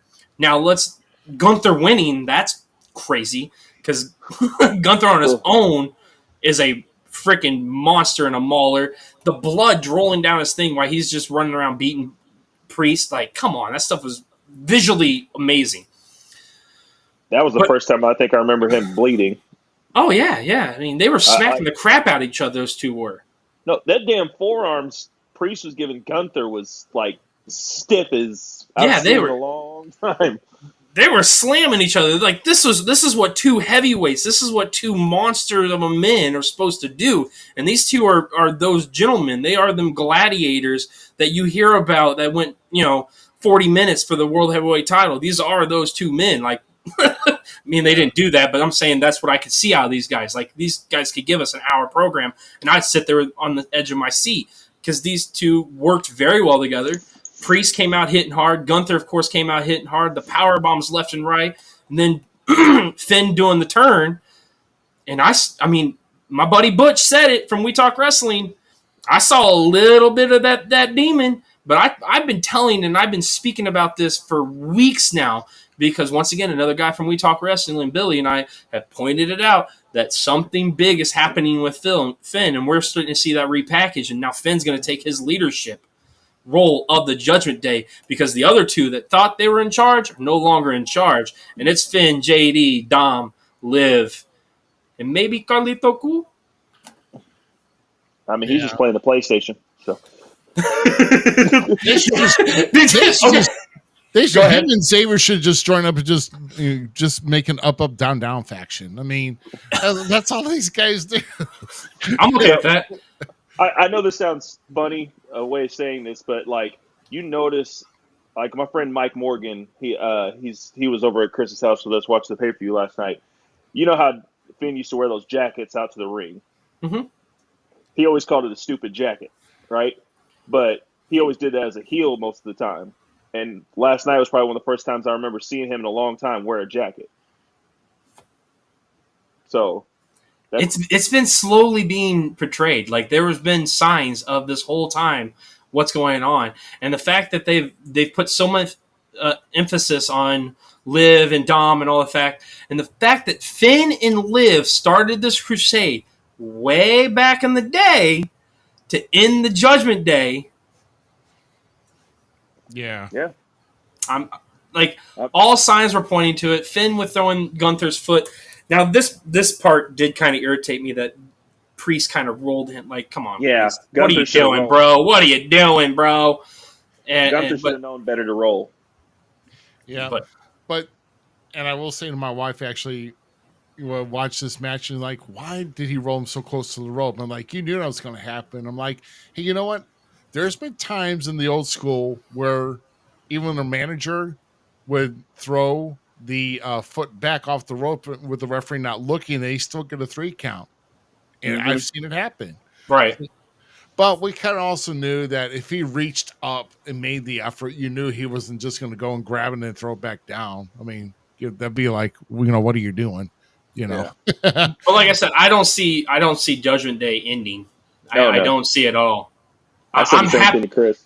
I'm happy to see Finn finally potentially regaining the spot that he deserved so many years ago when he won at SummerSlam and became the first ever WWE Universal Champion. So this man was a champion at one time. This man, and then he's been getting pushed around by Damian Priest getting pushed around, and as soon as that backstage segment where Damian's like, "I'm sorry, Finn," and Finn goes, "I'm sorry too," I'm like, You're a little dirty guy because you're gonna go out there and do a bad thing. Yeah. But I'm sorry too, man. Well, they kept, like, there was a bunch of times when they'd have like those, when they started doing those backstage arguments and stuff. You know, Priest would walk away, Finn would kind of like, you know, go like, you know, say whatever. Oh yeah, I got you, or something like that. Yeah. It was coming, and I can't wait to see how this unfolds and where it goes. Now, my question is with like the Wyatt Six turning, you know, because we're all under the assumption the Wyatt Six are going after people that destroyed their families. Yeah. Right? That's the thing that we've been all hinting to and questioning, is that with the modem. Does this fall into place with the modem? And eventually after Chad, they go for, you know, Finn trying to destroy the Judgment Day and Rhea's family and all that kind of stuff. Like, what happens? What happens after that? I'm just throwing out spitballing things because last night felt like we got one of those, you know, after WrestleMania things where everything kind of changes and we're going in a different direction now, right? It kind of felt like the slate's being cleaned.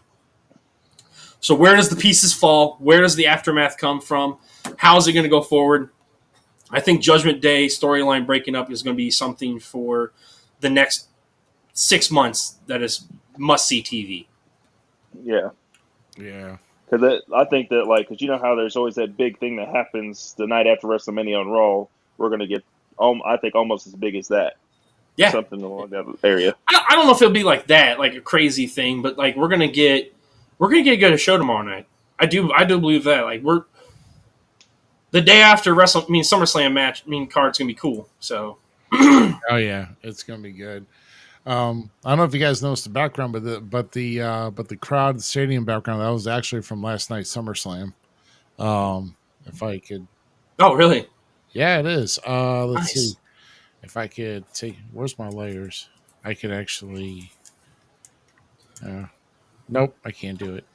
I know the marks on the internet are out there going, oh, WWE didn't sell out their seats, blah blah blah. They fenced. It's a stadium, guys. Come on. Like, I wouldn't expect AEW to even do that. If you're looking, that top row has seats, okay? 57. Oh, no. Non-camera does not. Non-camera side does not. There is significant seat coverage that was covered up. At the very top.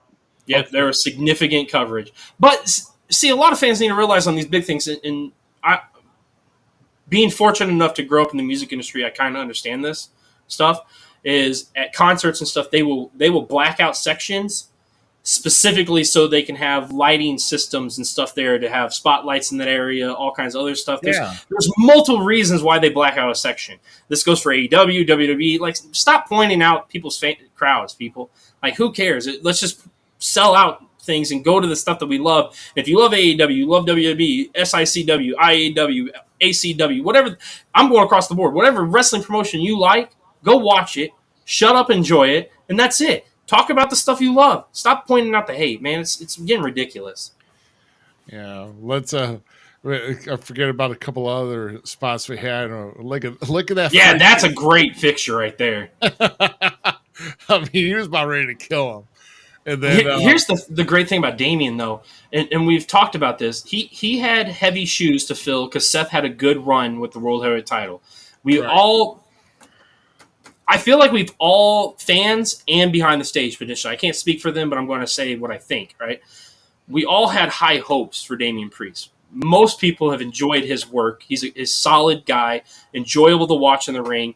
But the growth this man has had with that world title since winning it at WrestleMania till now has been crazy. Because, like, as much as I love Gunther, and we talked about this last week, I didn't really want to see Damian Priest lose the belt. Like, it wasn't something I wanted to see. Like, I understand it has to happen. I get that it's going to happen. But Damian's done such a damn good job that I want to see more out of him now. Like, WWE has just hit one of their veins going forward in the future of professional wrestling, in my opinion, because there's gold. Hell no, there's diamonds within Damian Priest. Like, that man is going to think the Punisher what was it? Punisher Menendez? Punisher Martinez. Martinez, yes, was when he was in ROH in the Indies. To think that guy, because when he first came on the industry, he was kind of like Gunther. He was a fat, slobby indie wrestler. And I'm not saying that to point fingers, not anything. Don't take it, but he was that. And the man recreated himself, put the drive in. Go watch that 24 because holy cow, the documentary for Priest was amazing. I am solidly behind Damian Priest now. Solidly, I've always been a fan of him, but like that dude. Thank you for and his promo work got a heck of a lot better too over that time he was champion. The confidence level of the man, just Scott, like the charisma just poured out of him. He's had that level of charisma. We all saw it. We've all said about it. They talked about it when he was in ROH. They talked about it when he was doing other things because he went through NXT, correct? Yeah, he went through NXT. Yeah, he did. Too. Yeah, they talked about it in NXT. Yeah, North America champ is high as he went. That's what I thought. Yeah, but they talked about it then. Like the guy has had charisma, but for some reason, when he got that World Heavyweight title, like it was like a different switch got flipped. Like it was a whole new thing, and you really wanted to buy into what Damian Priest was selling. And that's how I thought about it. He really sold that world championship. He really made it his own, and I'm proud of him for that. Like, keep doing that work. I'm so happy that I finally got – I got a picture with that man at a Royal Rumble that I wasn't even expecting to get a picture at. Like, so top notch. Like, hats off. Like, that's the stuff right there. Yeah, man. Like, I'm a big fan, and but another big fan of is to me – the move of the night was Logan Paul's springboard Agreed. 180 to the outside. To me, this was match of the night. For me, it was. And it was up there. The reason why I say this because these guys, like Damian and like Gunther, especially Gunther, the guy throws his stuff in, man. This guy is legitimate. He's got size. He's got agility. He can have speed if he wants. If he has to exert it. And the guy's a freaking powerhouse. He's commanding. The man has got command. That's why they call him Ring General, because he's got command in the squared circle. Bottom line. And that's the reason why that guy's got that title. The nice thing about him is that Gunther's bringing back that old school feel. And that's probably the top asterisk of what I like about him. He has that old school nonchalant, I'm going to come in there, I'm going to bust your head in, and I'm going to walk out. That's what I get paid to do, and that's what he does. And that Tyrannosaurus drop kick. Yeah. Like his interview on the post show, he was like, I'm the Ring General, rules Monday night in the World Heavyweight Championship and its legacy. If someone's got anything to say about it or they don't like it, they know. I'm really curious on who challenges him next. Like, I'm very curious on what his structure is going to be because there's so many main event players within Raw right now. Seth, CM Punk, Drew, Damian Priest. Now Finn Balor's kind of scraping that surface again of potentially making that leap back up into the fold. Braun Strowman. There, like, oh man, a Braun Strowman Gunther match. They need to push him a little bit more just to contend with this. But I'm just saying, but potentially, I would not be surprised if Drew takes a shot at it now that he thinks he's away from CM Punk, and Punk is right. Oh again. Yeah, I told you we're gonna see that again. Right again. So I see Punk. I don't see just Punk. I see all three of them. Yeah. It's going to be all three of those guys. Seth, Punk, and Drew are going to try to be competing for that, and that's how we're going to get the next installment in those three story, is them guys going all for that title. Yeah. You know what kind of who Gunther reminds me of, the way he stiffs people, is Hardcore Holly. Yeah, but I get a lot of JBL and Stan Hansen out of him. That's JBL too. He's more commanding than Hardcore Holly, and then JBL is definitely he's got JBL toughness in him. JBL is hardcore. That match JBL and Hardcore Holly are both tough, but I'm thinking leaning more toward JBL in that. He has that. Yeah, he has that JBL Stan Hansen feel to him. Now that I've watched a lot of Stan Hansen stuff. Thanks, Herb. I'll tell you. And then also the 2 monster clotheslines that freaking Damien gave him. Oh, dude, those were hard. Dude, that's what I'm saying. They were both laying it in. I mean, just such powerful it's so much execution. He hit him here with that clothesline. He didn't hit him on his arm. He hit him right at the shoulder. Yeah. I was just like, oh my god. Yeah, that's a harder hit, dog. That's he's trying to knock him out with it. Yeah. Yeah. Let's I'm just gonna start rolling the slides here, and then we're gonna get to there because we're gonna get into this match here with Cody Rhodes here, and I guess we'll just do the whole banner right here with the American Nightmare haunting the bloodline as Cody defeats Solo, and Roman Reigns makes a statement on his return. And I'll tell you now here's the difference with that, guys. Solo was just doing this. Roman was putting it up to the sky. If you notice that. Oh, yeah. There's little... Oh, yeah, but when he's sitting down, but then, of course, Solo gets in, he points to the sky, and I'm like, what? What, is there an airplane up there, or what? Airplane. I was actually pleasantly surprised on how well Solo and Cody worked each other. Yeah. Yeah, so this is after the first crossroads, and then after that hits, here come the freaking boys who, I'm sorry, who posted the reel the other day? Was it you, Z, of the I did my part. I did my part. I did my part.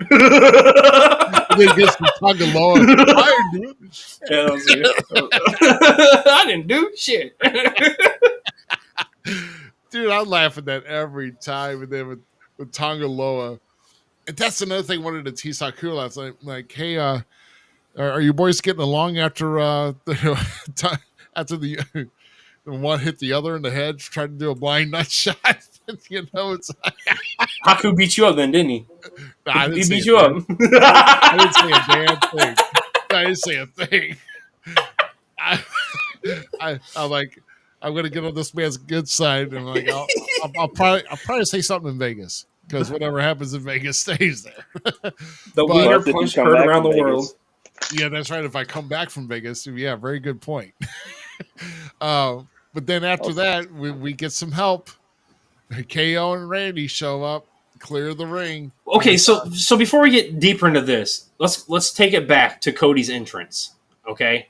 Yeah, let's. Cody's walking out with Pharaoh for the last time, as he said, because Pharaoh wants to be home now more with his baby, his daughter, and Arn Anderson stops him, giving a nice little speech. How good for one was to see Arn Anderson back where he should be. Yes. Back in WWE, because Arn is one of the greatest minds, in my opinion, in professional wrestling, and personally still one of my favorite wrestlers because he is part of my favorite tag team of all time, and that is the Brainbusters. Wow. So, to see him, but he was like, you got friends here, you got friends up in the crowd, and you got some friends coming, like, we all knew that Kevin and Randy were coming to save him. And I said it last night on False Count. I mean, we talk wrestling. I'm going to say it here. I will never get used to Cody Rhodes doing the good guy run-in save. Like, Randy Orton should not be doing a good guy run-in save. What was the whole Arsenio thing going down the aisle? Yeah. Randy, no, just be the Viper, bro. Like, I just want to cheer the guy that used to punt dudes in the head because now he's a good guy. Like, that's it. I don't. He was hanging out. He's hanging out Riddle too long. He's been doing he noticed he started doing that as soon as he came back. He never did it before. Watch his promos now. Okay, watch Randy promos now. Watch Randy's mannerisms now. There's a lot of bro in his mannerisms now. There is so much bro in his mannerisms. Like, him and Matt Riddle were definitely homies together because you can tell, like, Randy kind of has that. I think Matt was as good for Riddle. Not Matt. Riddle was as good for Randy as Randy was good for Riddle. Oh, yeah. You know what I'm saying? Because Riddle's had that bad boy getting in trouble, all that kind of stuff. Randy was that. But Matt had that charisma that, like, one of Randy's weaknesses has always been kind of his promos and not having that personality that came out. But that's also what made Randy cool, at least for me, is that he wasn't the same yippee-ki-yay good guy or like that evil douchebag. Like, he was, you literally believed Randy Orton was evil. Like, when he was kicking people, like, you're a dick. Like, the stories are true. You pooped in somebody's bag once. Like, so Randy's dope as heck to me, but I will never get used to the good guy run and save. And it is because of that. Yeah. the clap on the way down. Like, Kevin just booked it and hit the ring and beat. I need that from Randy. I think Randy didn't run to like 10 feet from the ring. That's when he ran. The rest of the time he walked. But they did. They saved him. They saved Cody for the time being, getting Tongaloa. Oh yeah. I see. I'm glad they cleared the ring though. Like, fought him to the back. They didn't keep him outside by the ring. 100%. But that gave way for the werewolf, the Samoan werewolf, to eventually make his presence known and look like the baller badass that he is.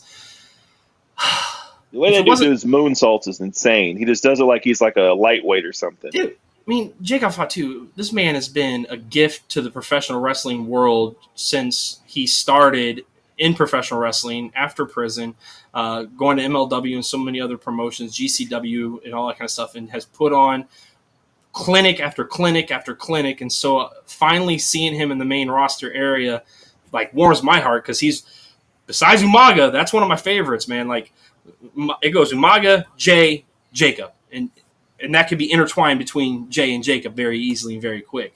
But the dude's a monster, and I really, really hope he's not hurt.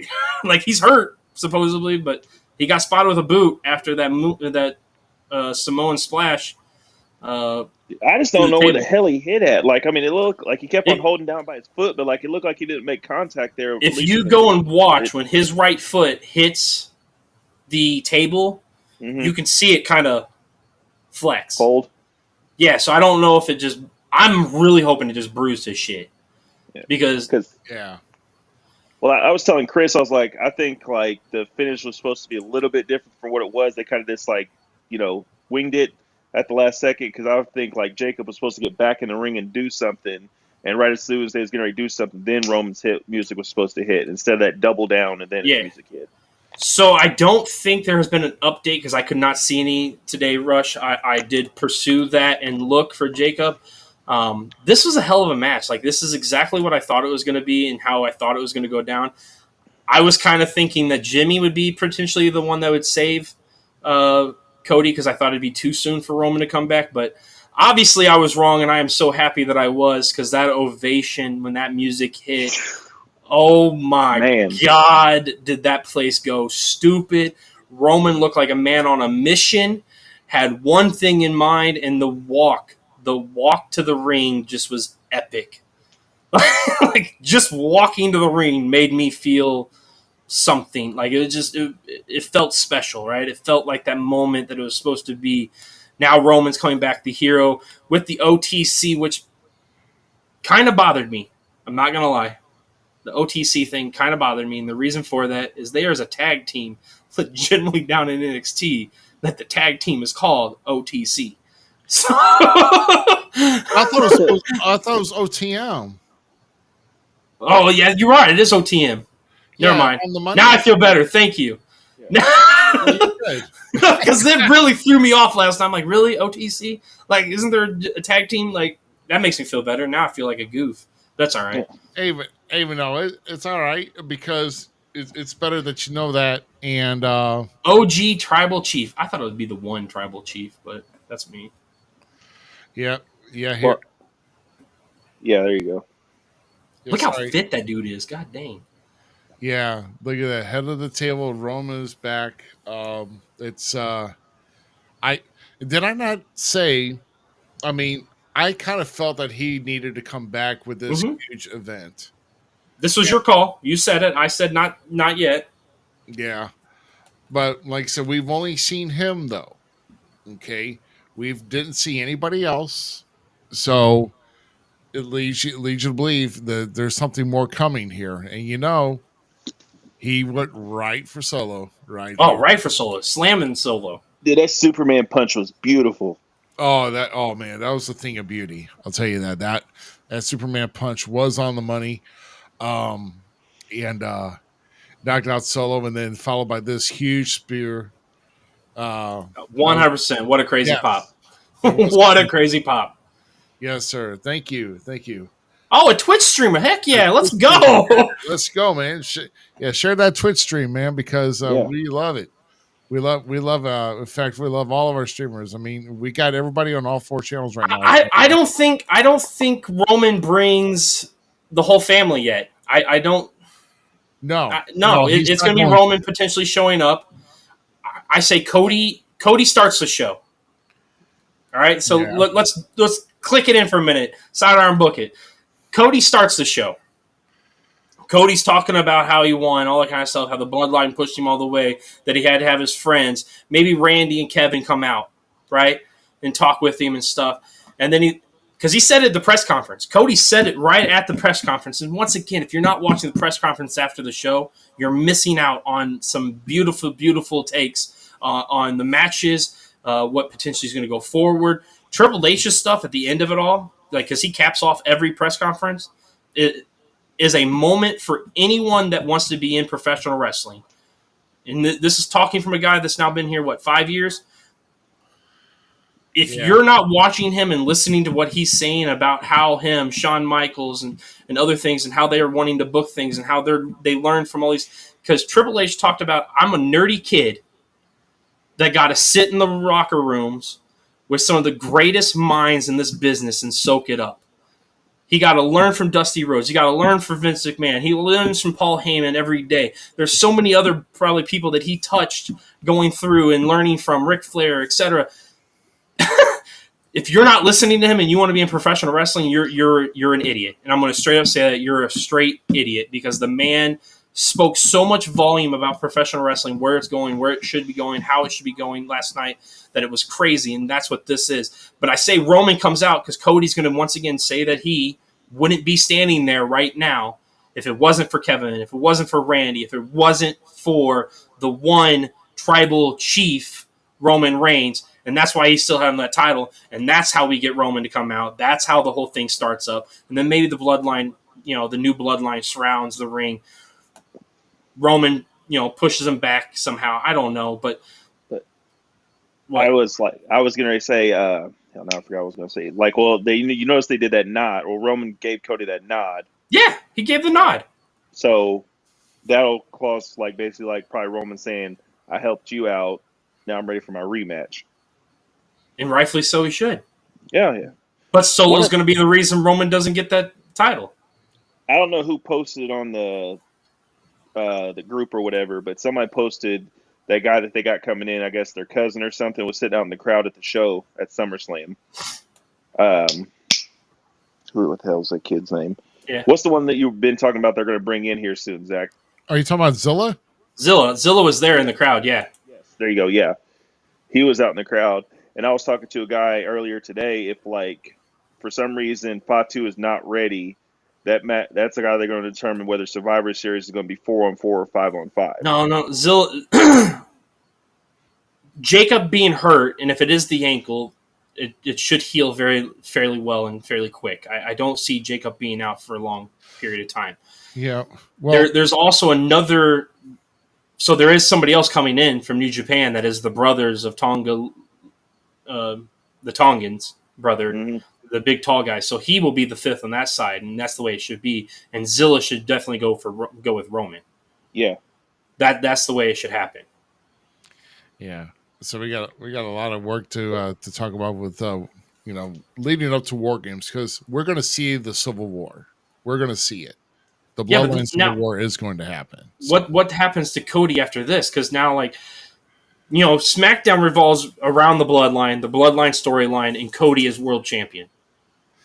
Well, that's what we're gonna we'll talk about that here. We're going to talk. No, about it's that not here yet for Randy. Yeah. I mean, maybe. I say Randy a bad blood, and he makes it.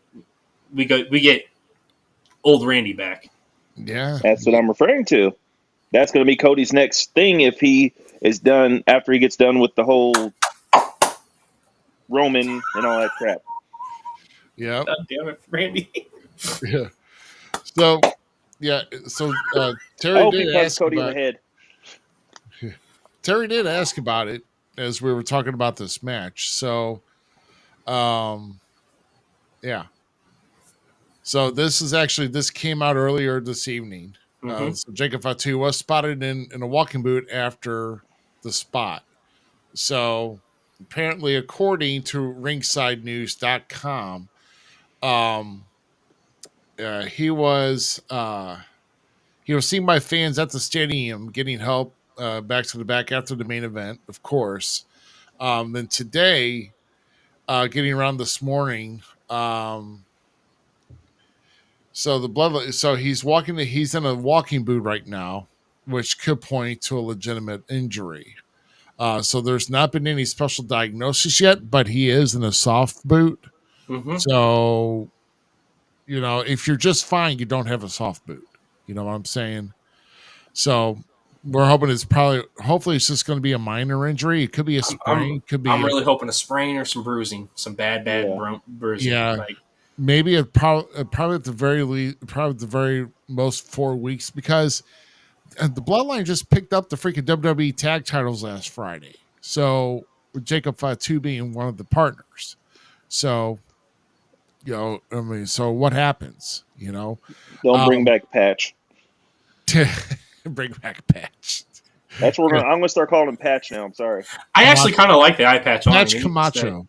Hey, Patch Camacho. Patch Camacho. When we're mad at him, it's Camacho. Yeah. I still think it's funny that he is in the alum section of WWE and on the working roster. Still my favorite part. I love it. You gotta love it, man. You gotta love it. That's all. But no, in real talk, like Jacob Fatu, please get better fast, because Solo needs you 100% to make this thing work. We need Jacob Fatu. Yeah, man. So we had a long discussion here regarding the SummerSlam, but we are not out of the woods yet, guys. I mean, we're almost at our 2 hours, our usual 2 hours, but we can't go a week without having one of our favorite segments, right? Yes. Yeah, we most certainly can't. So we gotta switch now to this. Exactly. Wrestling's Gold Memes, everybody, and tonight we are going to have a special SummerSlam edition of Wrestling's Gold Memes. And my compadres here tonight have actually given me some feedback material, so I'm going to use that one way, shape, or another. But I think just gave me this one not too long ago with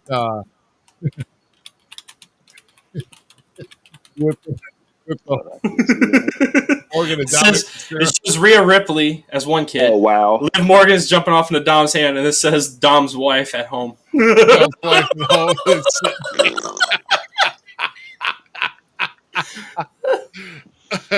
Wow. Oh, man. So bad. I love it. Yeah, from what I understand, she's a pretty sweet girl too. So it's like, it's got. Well, I mean, you got to imagine though. I mean, actors who play like romantic roles and they're married already. Some even do like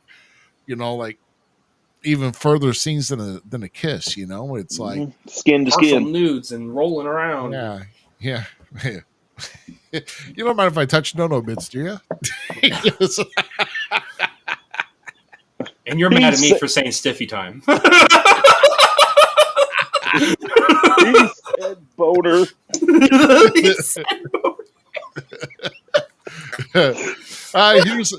Here's our next one here, and A supervisor's look when the crew goes on strike and leaves the assembly line. Yes.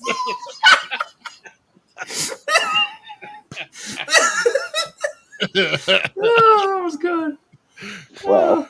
It's going to be interesting to see where Carlito fits in now. I mean, like I said, this whole Judgment, there's just like something exploded in the Judgment Day's room, you know? Is that? I mean, you know, JD's got to be with Finn, right? Because they're the World Tag Champions. Well, okay, so that's funny. Funny you say that. On social media, after Finn turned on Damian Priest, JD does a video of him tearing up a Judgment Day shirt. Yeah, I've seen that. Yeah. And then Carlito tweeted out. I'm not going to say X'd out because that sounds weird, but tweeted out. He tweeted out a photo of the clubhouse.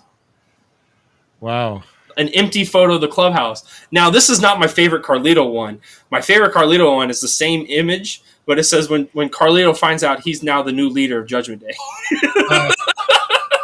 That's cool. Poor Carlito. I mean, we need to go ahead, Zach. Go ahead. We need a Carlito appreciation month or something because he has been one of my favorite parts of the whole Judgment Day thing. We praise R-Truth for always being his goofy, dumb self, right? Carlito does not get the respect that he deserves for just being there sometimes. Yeah. The man's just there. And he's entertaining. And I want to see him be just there. I mean, I want to see Carlito be bigger than that. Like, if I get a Carlito versus Braun Breaker match, come on. That match would be sick. But Carlito is just too damn cool. Tyler, cool, you're not cool. Like, there's sometimes you don't even have to say anything. It's just his facial expressions. His expressions are great. The man just he reeks charisma and he doesn't do anything 9 times out of 10. It's just that face. Like when they're fighting and they're arguing, and because this is when Damian and Finn were arguing last night and having their bickering back, and he's just standing there like, and then yeah, dude is priceless. Look, I'm sorry. Look, I'll keep on debating this or saying this every dang time. Give that man his original music back. Dang it. Oh, yeah, 100%. We need Carlito back to 100%. Yeah. I mean, he's doing the spitting apple thing, so you might as well give him back his dang music. I spit into the face of people who don't want to be cool. Yeah, give it back to him, man. I absolutely agree. Carlito's one of my favorites. So, next one here. I'll just let you read it.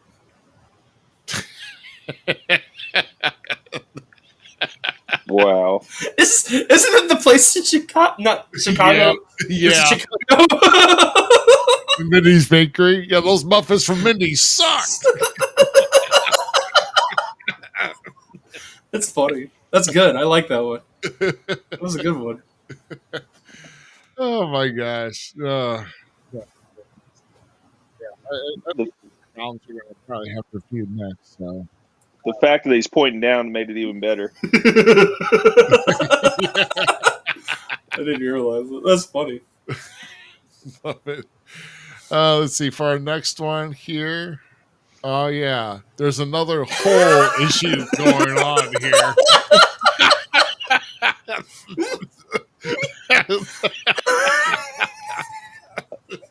I mean, Roman and Nia looks like they just blew up the toilet with their faces. Rock looks like he's having cramps. Yeah.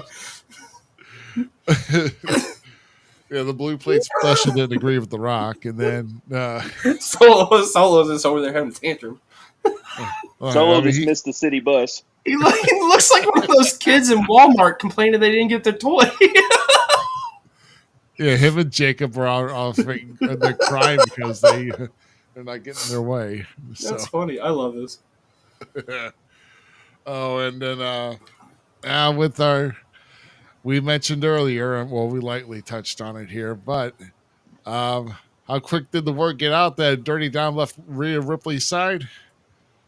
Yeah, that quick. No, that one that was posted. I posted on. Hold on. Yeah, find it, I got Zach. it. I got to see how I work. Never mind. I'm not good with share screen. Can I do that? No. Hold on, Man, hold on a second. I get you, bro. I mean, I can actually. You get me because like I can't get it. Like you got me trying to figure out this. This ain't no StreamYard anymore. I was gonna say, I mean, if you wanted to post something up there, I mean, you could, but I don't know if I know, but I can't remember how to do it now. Let me see. I don't know. I'll try to see if I can get that up. I'll say, yeah, with him acting like he's about to run up for it. Oh, no, that's not it. Well, that's not it either. Let's see. Well, let me take that down if you're going to post it in there. Well, you just keep going. Go. No, I'm going to keep going here. Because that was actually the last one I had. But we'll figure out something here. Because I was actually looking for what to talk about next. As far as, let me see if I can. Oh yeah, this is what I wanted. Here it is.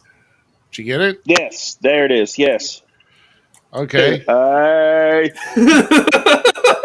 When Jey Uso, after seeing what Dominic did to Rhea Ripley at SummerSlam, that one's funny.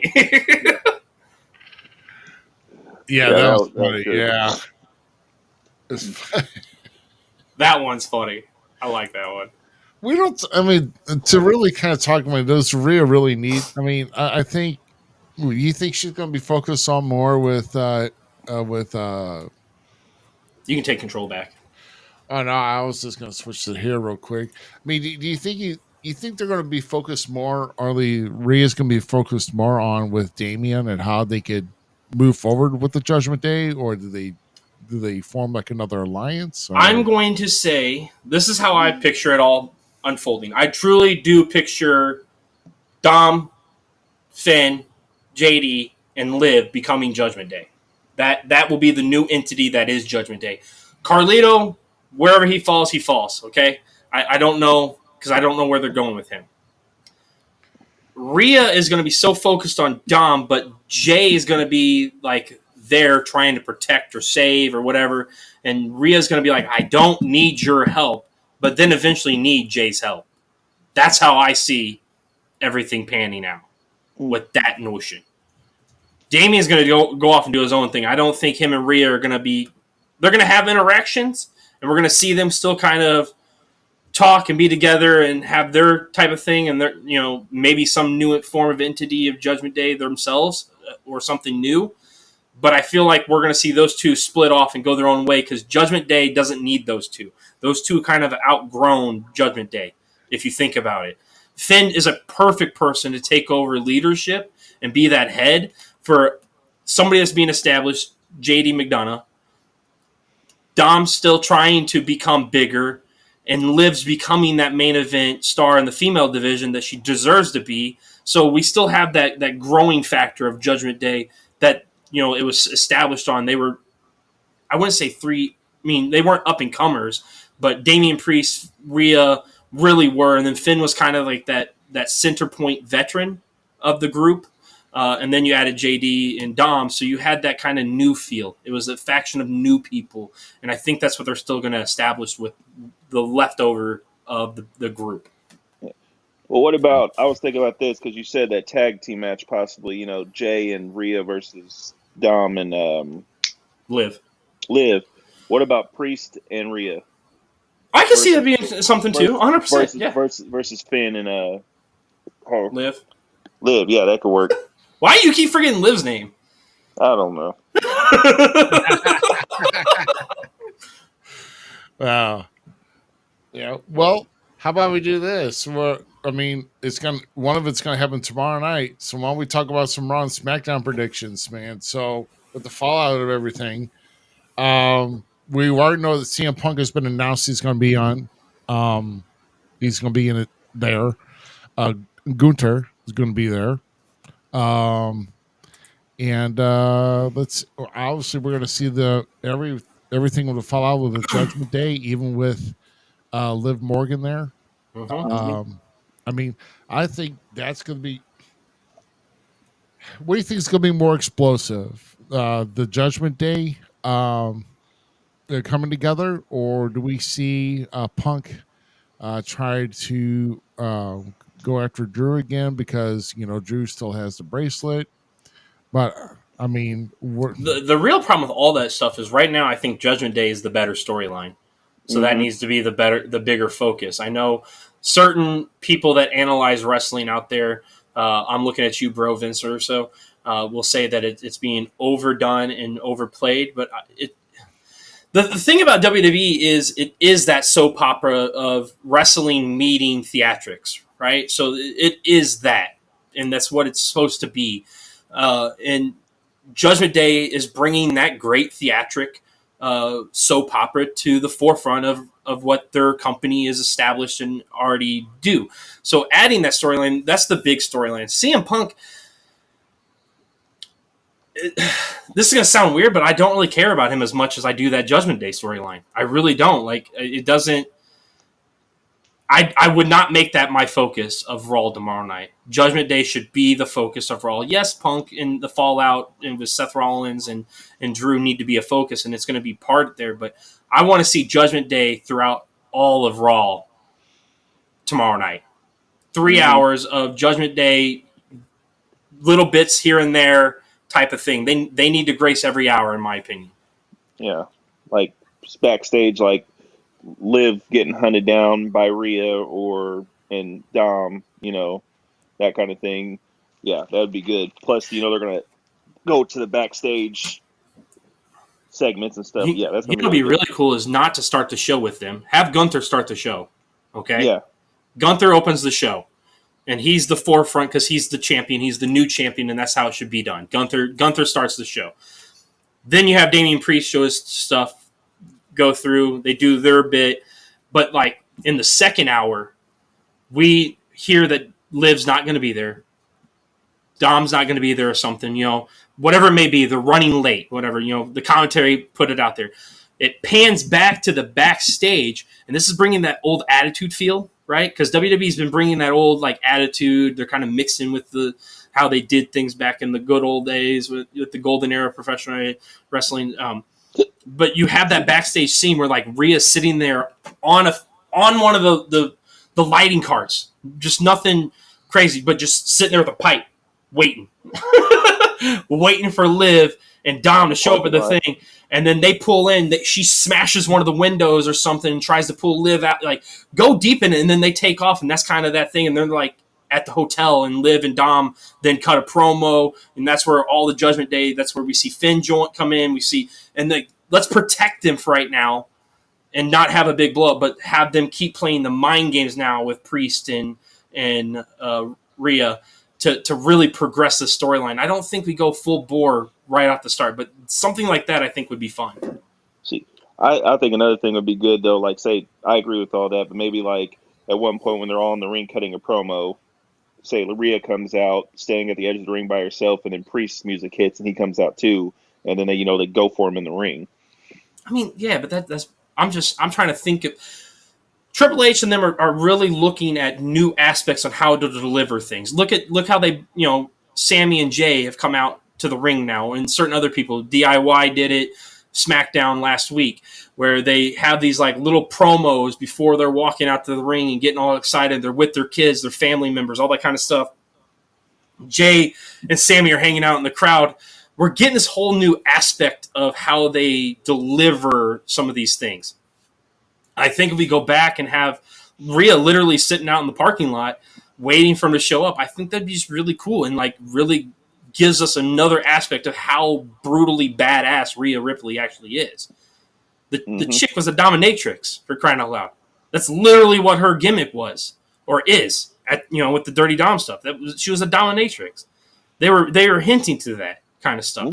Let's show that, and they're known for being brutal. Sometimes, I don't know like how you like it, but let's lean into that and have her stand out there and start to show that she's more of a threat than people think, and bring back that old Rhea Ripley, what made her mean something with the world title when she was just going out there. Mommy was destroying people. Mommy was on top.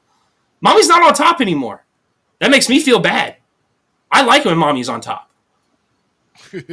So let's put her back there and do that where she's broke. She's broken down. She don't care.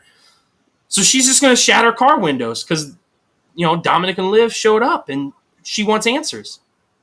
Absolutely. We also want to make sure that you got to give some shine time to Braun Breaker, 100%, and also to Gunther. So once again, Gunther should open the show. At least a 5 to 10 minute segment. Yeah, at least. Gunther should open that show, 100%. And I have to do my research here, but I have to see when the last time on a major PLE or pay-per-view for WWE where 4 titles have changed hands. Bro, that was crazy. I was not ready for 4 titles to switch hands. I was like, dang. Yeah. I don't know. I think the last time the SummerSlam actually had the most title changes, I believe, was back in 91. Or was it 91? Yeah. It was 91.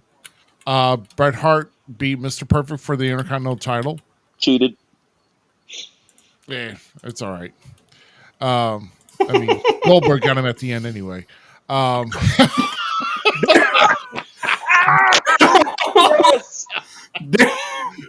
Sorry, not sorry.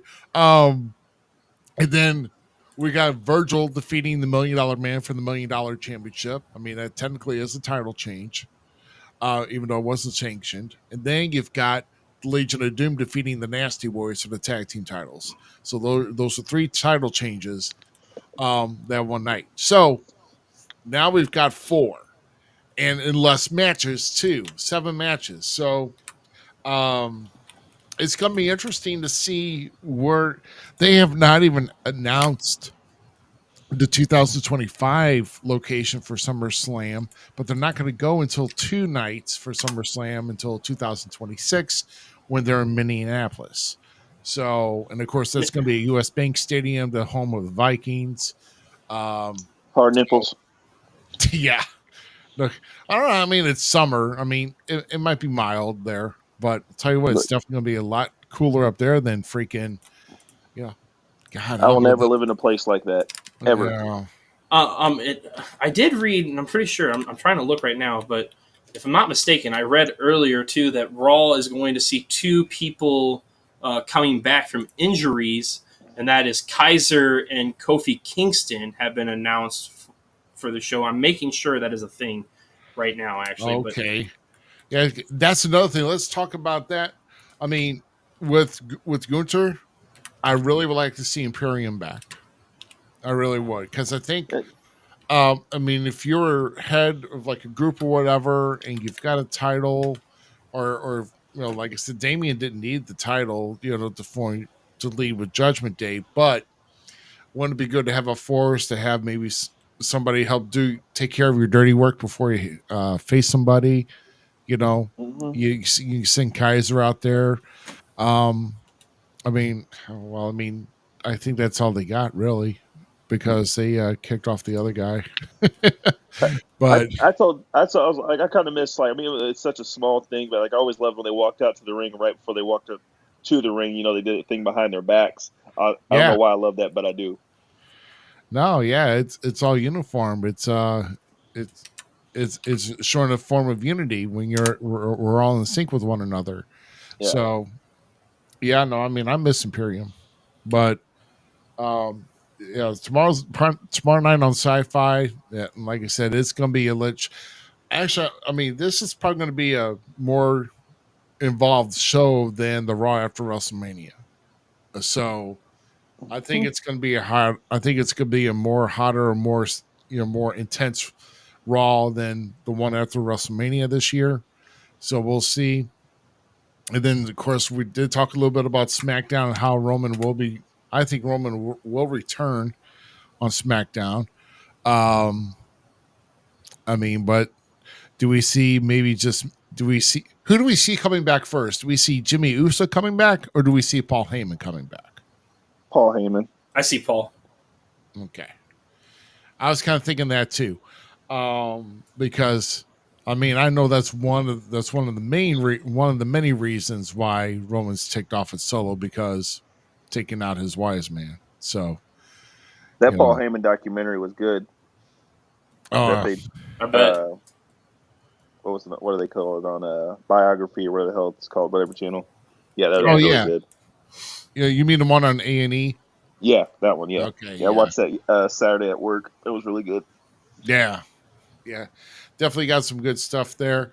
Like I said, we're going to be, of course, Nia Jax. You'll get your bathroom break with Nia Jax showing up. So,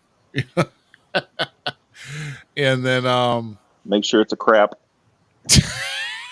It's probably going to be a while. Because I'm looking to see. And then where does Cody go from here? It's just interesting. Was the stare down? Was the stare down from Roman at Cody was it just a sign of respect, and he's just going to focus on bloodline, or does he have the urge to find a way to get back into the undisputed WWE title picture? I think it was like, I handle my business, but don't think I forgot about you either. Right. Something of that nature. Yeah, I would imagine so.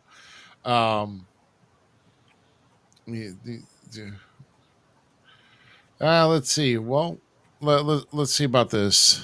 What did Terry say here? Do you think they go OG bloodline instead of bringing in new family?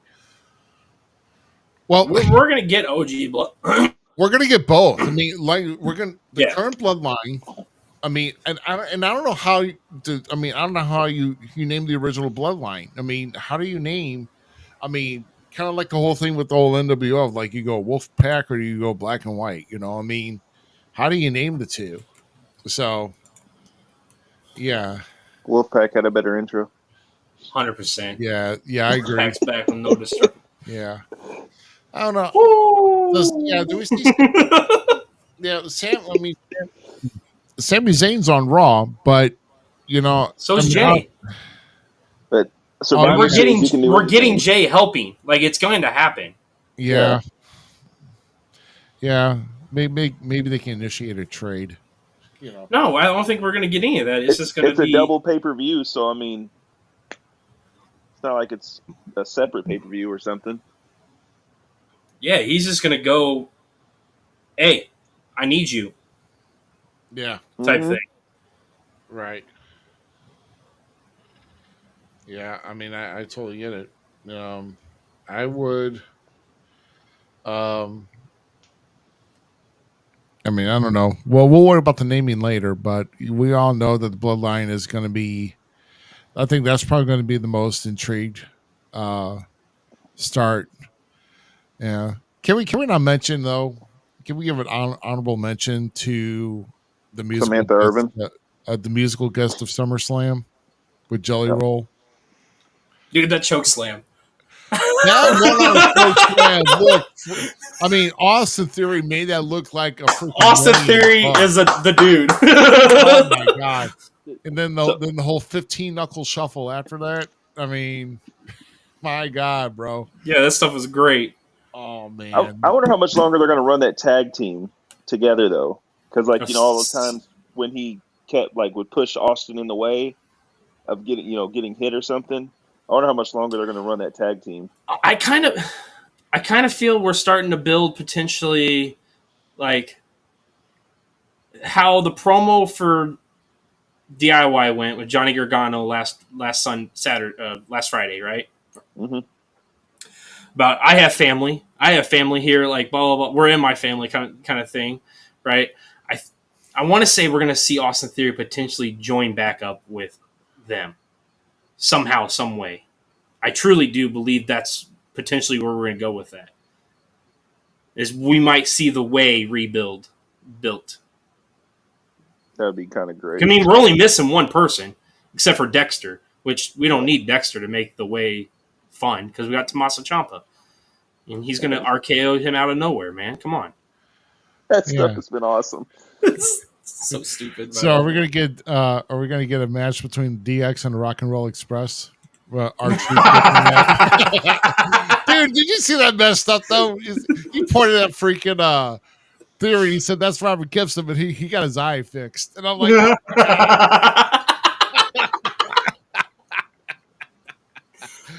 That is so bad. That's so. Here's the thing: is how do those guys not break?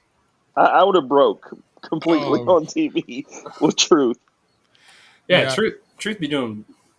And if you've not checked it out on YouTube, go to WWE's YouTube channel.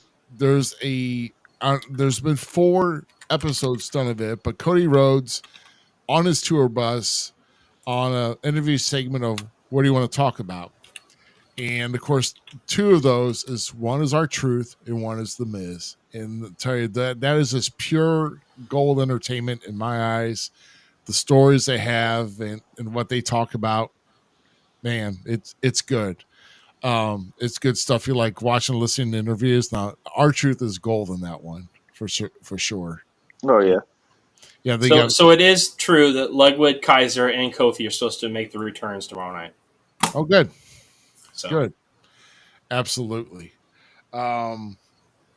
Have you guys watched that YouTube WrestleMania 40 documentary yet? I have not. No. Okay. I'll say go watch that. Okay, I'll send it to you through a text. But you guys need to watch that and maybe like discuss it on an upcoming show or something because that was really good. Yeah, I mean, honestly, with me about that, it's like I know it's out there, but it just almost feels like it exposes too much, if you know what I mean. Well, there's a line that you don't cross. Yeah, it's something. Yeah, to me, as a guy that's been in the ring over 28 years, it's like, why do you want to bring this too far? I mean, we all know about what type of form of entertainment that this business is, but why do you want to just, it's take for instance here, back in the day, and I don't care. Sure, you call me a perv, whatever, but back in the days when Playboy had their magazines all wrapped up in freaking plastic and behind the counter, it gave the mystery, it gave the involved. So it's like, why would you want to pay for it if the guy behind the counter takes out the package that just throws out the centerfold for you to see without paying a dime? You've already seen it. It's like, so you're showing too much, you can't. I mean, I maybe if I have like an intrigue just to see what they're talking about, That let you use that as an example. I tagged Zach in this on Twitter the other day. I'm sorry, another Family Guy. But Lois was leaving town. She's like, "Petey, you gonna miss me?" He hugs like, "Only till I go to the newsstand and get a Hustler."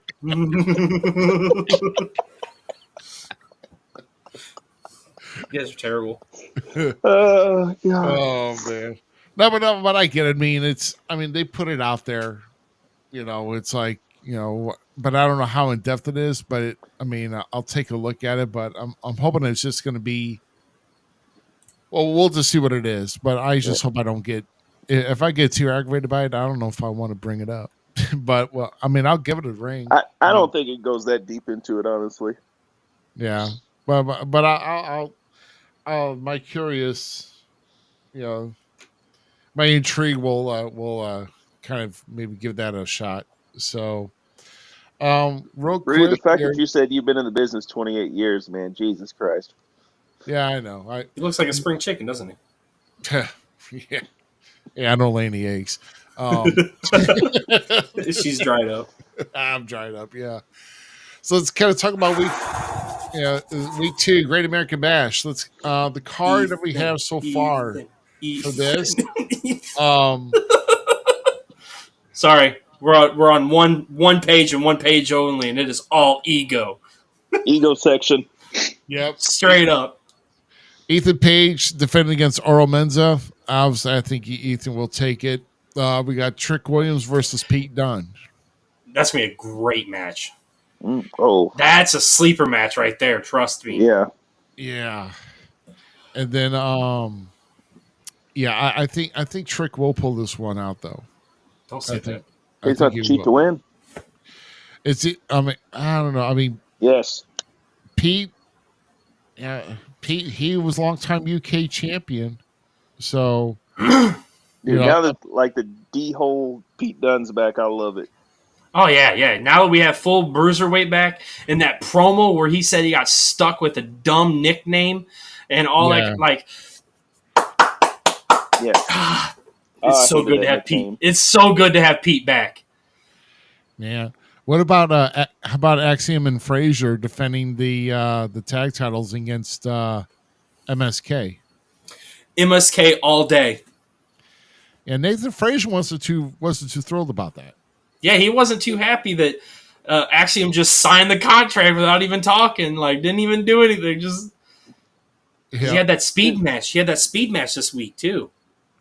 Axiom did. Yeah. Dude, the fact that MSK mentioned the fact of, like, what was it, last week on NXT when they talked about getting basically high on, and they were like, it's like on the camera. Dude, I love the that 70s show. Like sit around the thing, and they're doing that stuff, and the fact of like they keep playing on the different things like through TNA because they're doing the same stuff over there, so they're doing their whole stick over in TNA and here, and it just makes sense. It makes sense that you have the Rascals going back and forth. Yeah, it makes sense you have MSK going back. You know, let's do it. Let's put the titles on them. Axiom and Nathan Frazier are going to give us a great program. I really kind of hope Nathan goes bad guy. Maybe even Axiom, but I want Nathan to go bad guy personally because I think he'd play a better evil dude. But like, there's just so much to that storyline they're already doing, and to see MSK and the Rascals back together fully, it makes me hit. Yeah, it makes me hit, dude. It makes me hit. I love it. I love seeing those guys back together. If we could just get Riddle back, like that. Oh. If you put him with them, oh my god! If you would just bring back Riddle. And not really for Riddle to join the group, but a segment. Okay, yeah, do you remember when like MSK lost their mojo and then they found Riddle in the cloud of smoke, and like he started retraining them and stuff? Can we get that back? Man. Can I get that back again? Like, because I think this is the perfect place for Riddle to be, but he wants to go do the indie stuff, which was respect killing it in MLW. So, but where's MLW at? Chicago? No. Orlando, I believe. I'm pretty sure it's Orlando. He's in an MLW. He's done some things with GCW in New Japan Pro Wrestling because they're strong open weight champion, I think. What's the one in Chicago then? Because I remember a couple of years ago I tagged you and we should. Oh man, Raju Rohit was there for a long time. Oh god, yeah, I can see it. It's the blue and red like logo. Yes. Why can't I think of the promotion? It's a killer promotion up there too. Yeah. That is a stellar group. Myron Reed is out there all the time. That's why I always see it. He was a former Rascal. Mm-hmm. I mean, technically, he is a Rascal still. Yeah. I mean, that dude didn't like. I've done shows with him down here. That dude's freaking hilarious in the locker room. I can't stand him. I MSK like all the way. What about So we got Kalani Jordan defending her women's North America title against Tatum Paxley. Nobody does like Kalani for me. Sorry, I'm with Lonnie on this one. That's the like Latino chick, right? No.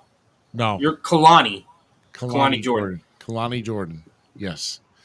Yeah. I like Paxley, but no, I think Kalani keeps it. Yeah. Yeah, I thought you were talking about Lola Vice. I can't stand that one. Oh, no, not Lola Vice. No. I don't understand everybody's hype about her. They got her out of the way last week. So give me Jada. Right? Jada Parker. Jada Parker is so much better. Like, I don't understand y'all. Hi, Miss Parker. Yeah, give me Miss Parker all day. There you go. What was that on Friday? What are you gonna let me, Miss Parker? Oh my God! And then we can't forget. She's thick. Say his name and he I love thick women. I'm sorry. I believe in Joe Hendry.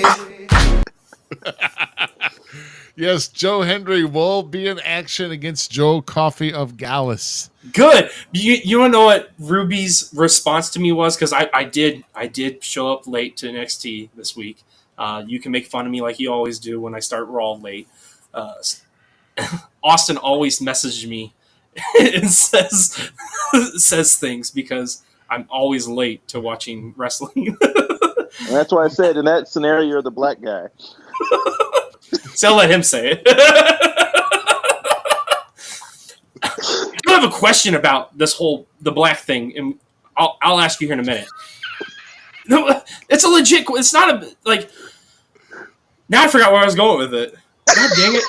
Because we got distracted. Did it involve food? Oh no, you! I was late. I was late to watching NXT, and Ruby messaged me and goes, "Fuck Joe Coffey or fuck Gallus," and I'm like, "I haven't seen it yet, bro. I just got here."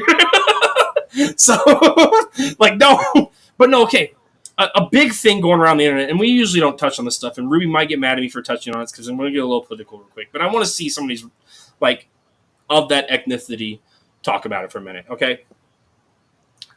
The whole Triple H thing being racist. Oh, God. Oh, God.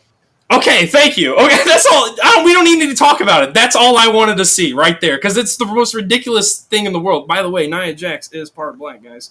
Just throwing that out there. Yeah. Stop with that stuff. It's stupid. Okay.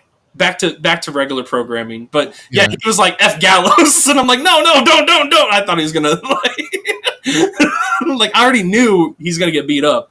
Now, was the concert as good as you thought it was gonna be? Because I was kind of like, no, okay. I got belittled on We Talk Wrestling for posting how I felt like it was just like, like I'm happy I got to see Joe. He had about a couple good comments on it that were kind of funny, but that was terrible. Well, no, you could tell, and this is one of the things that I thought I'd get frustrated about. Okay, and I'm going to be real about it. It was WWE produced. Yeah, and you could tell. I hate that. It was WWE produced. Like, if that would have been TNA or any other promotion that he's worked for, where he goes full ham and he's doing all the, but also copyright infringement. You can't do parody stuff and get paid for it. Like, so there is legality for WWE. Yeah. Promotions, it's not that big of a deal. So there is that copyright infringement. So I understand why they didn't do like a Queen remake or whatever. But if you went down the rabbit hole of Joe Hendry and went on Reddit, and just all you got to do on Reddit is type Joe Hendry or We Believe. Those two statements will send you down a whole indie rabbit hole of this man making parody songs, making fun of Drew Gallows, Moose, Zack Ryder, or Matt Cardona, so many other men. So, like, it was not what I was hoping it would be, but I still enjoyed it. So you know where they made me mad starting off was that he didn't even do his intro. Yeah, I was frustrated about that too. That blew too. Yeah. I was thinking the best part about this whole thing, and they don't even do it. What the hell? Yeah, I kind of feel better about, you know, my best Joe Hendry moments when I go and look for his rabbit hole stuff, and especially his latest one, I believe, was the Elias one. Oh, the making fun of I took your job. Henry took his job. And he even made fun of him. The balls this man has. He even made fun about Elias now being a TikTok preacher. So Elias gets on TikTok and does Bible verses. I follow him. It's an amazing thing. I love watching him. I enjoy it because I am a man of faith. So it's awesome for me to watch a wrestler do that kind of stuff and have that. But for Joe Hendry to literally go, and I took your job and now you're on TikTok doing verses. I was like, you dirty little man, but I liked it. He's like, you're going to hell, but I love it. No, I don't. I see. I'm not one of those people that think that stuff. Like, no, I mean, it was a joking matter. I didn't mean it for real. Hey, what do you mean by you people? I mean, what do you mean, you people? Now you want to talk about racism.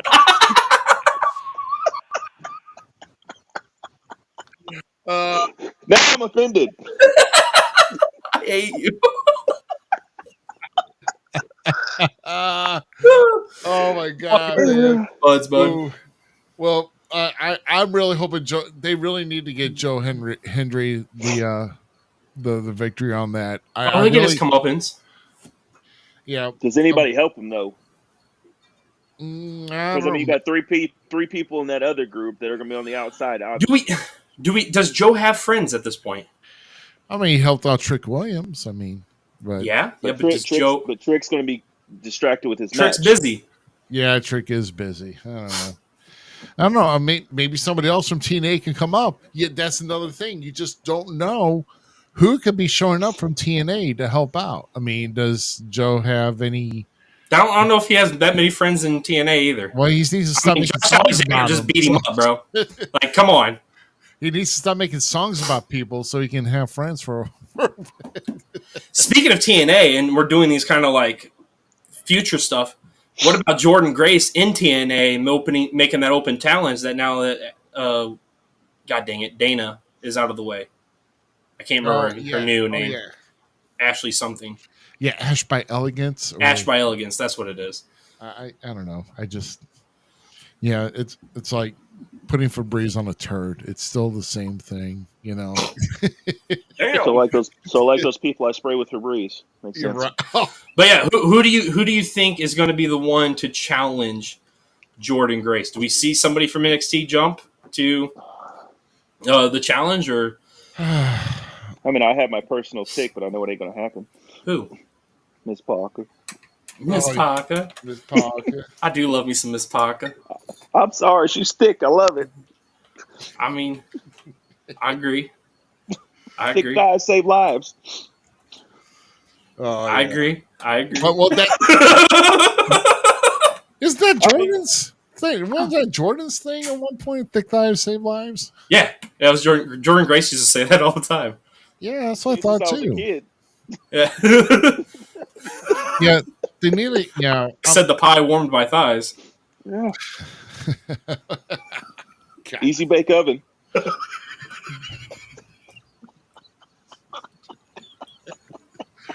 Wow.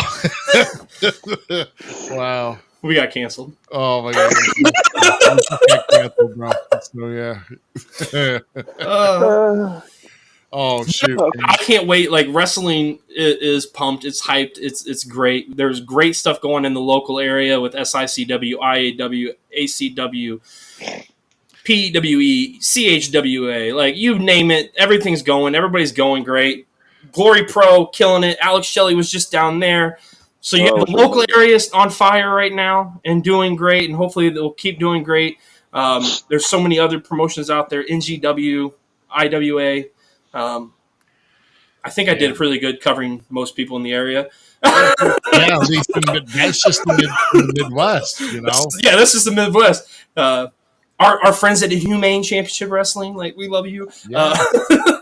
And then the mainstream wrestling promotions are doing awesome. You even, like I said, remember, don't forget, OVW's out there killing it. NWA has been doing some good stuff over there and doing some fun things. AEW is starting to really start to get back to where they were potentially, you know, I'm going to say 4 years ago, because that second year of AEW, that's when it was really hyped for me. So they're slowly getting back there and putting things together. Just utilize the time better. That's all I have a complaint there. WWE is, I've said it multiple times to people around the area that talk to me about wrestling and know that I'm a junkie. And I legitimately will say it right here on screen now. I think we're sitting at the feet of the golden era of professional wrestling. I truly believe this current era is matching with stride everything that happened in the Attitude Era. And we are literally sitting on the cuff of the greatest wrestling era of all time, which was the golden era for me. And we're sitting at the feet right now with this era. That's how I truly believe. I 100% believe for a fact that we have passed the Attitude Era with this group. These guys are killing it. These guys and gals are killing it. They're more motivated than they've ever been. That's something Undertaker, Triple H, Shawn Michaels, Ric Flair, Dave Bautista, John Cena even said that it never felt like this new crop of kids, as they said, were hungry enough to take the reign away from the veterans. And that's really, if I've learned anything from Ruby, is that's what veterans really want of this business. It's not to hold us new guys down. It's not to say that we're dog trash or we don't want to listen to the business, anything like that.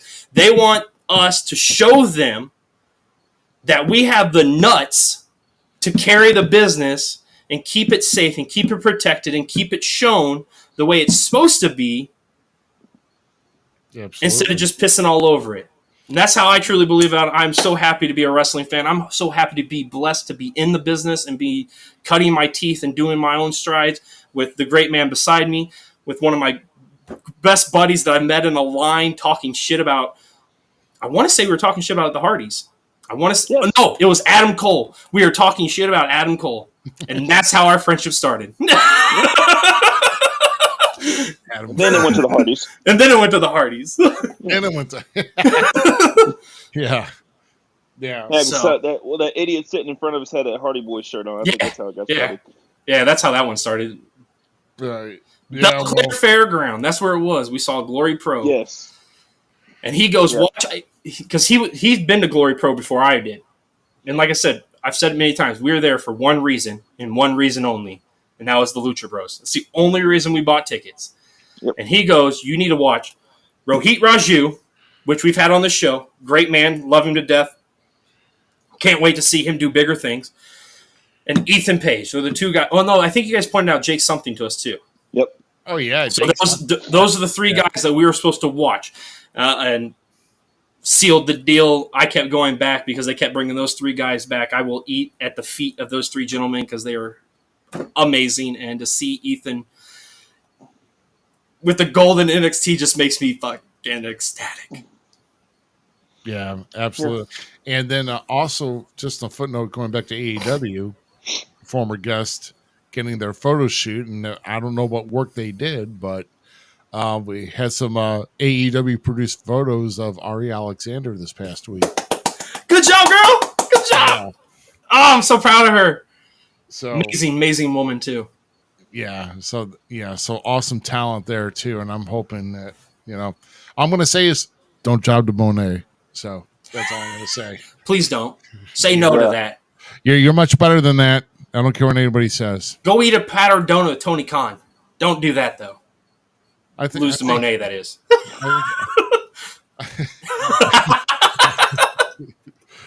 I think Monet should put over a dirty mop, but that's just my prerogative. I am curious to see where they go with Camille and her. I really am curious on where they go with Camille and her. Camille needs to kick her ass. That's what she needs to do. Well, okay, let's get there.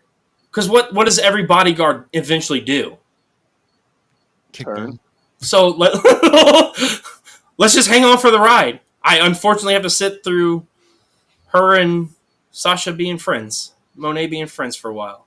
Because I love Camille. I love Camille. Down boy. Congratulations to Mercedes Monet finally getting her divorce finalized after her husband left her 3.5 years ago. Hey, we're supposed to be promoting good things, remember? Don't do that. Okay, then we need to stop talking about her. Okay, so moving on. And boy down, there's only one wrestling female that's boy down for me. There's only one. Yeah. Only one. That's Mommy. Yeah. Yeah. Well, my favorite one's not even a wrestler, so. Who? And then also AEW, grow up, stop suspending people over stuff that happens behind the scenes. Oh yeah, that was so stupid. Yeah. Hey, what's going on, Samoan Watchman? Thanks for what's up, buddy? Man. And thank you. So just a reminder, guys, we are on every Sunday night, 9 p.m. Central. We can, and of course, X, you're killing it again, man. YouTube, you're actually doing really good. We appreciate that. We have one or two Twitch people watching today.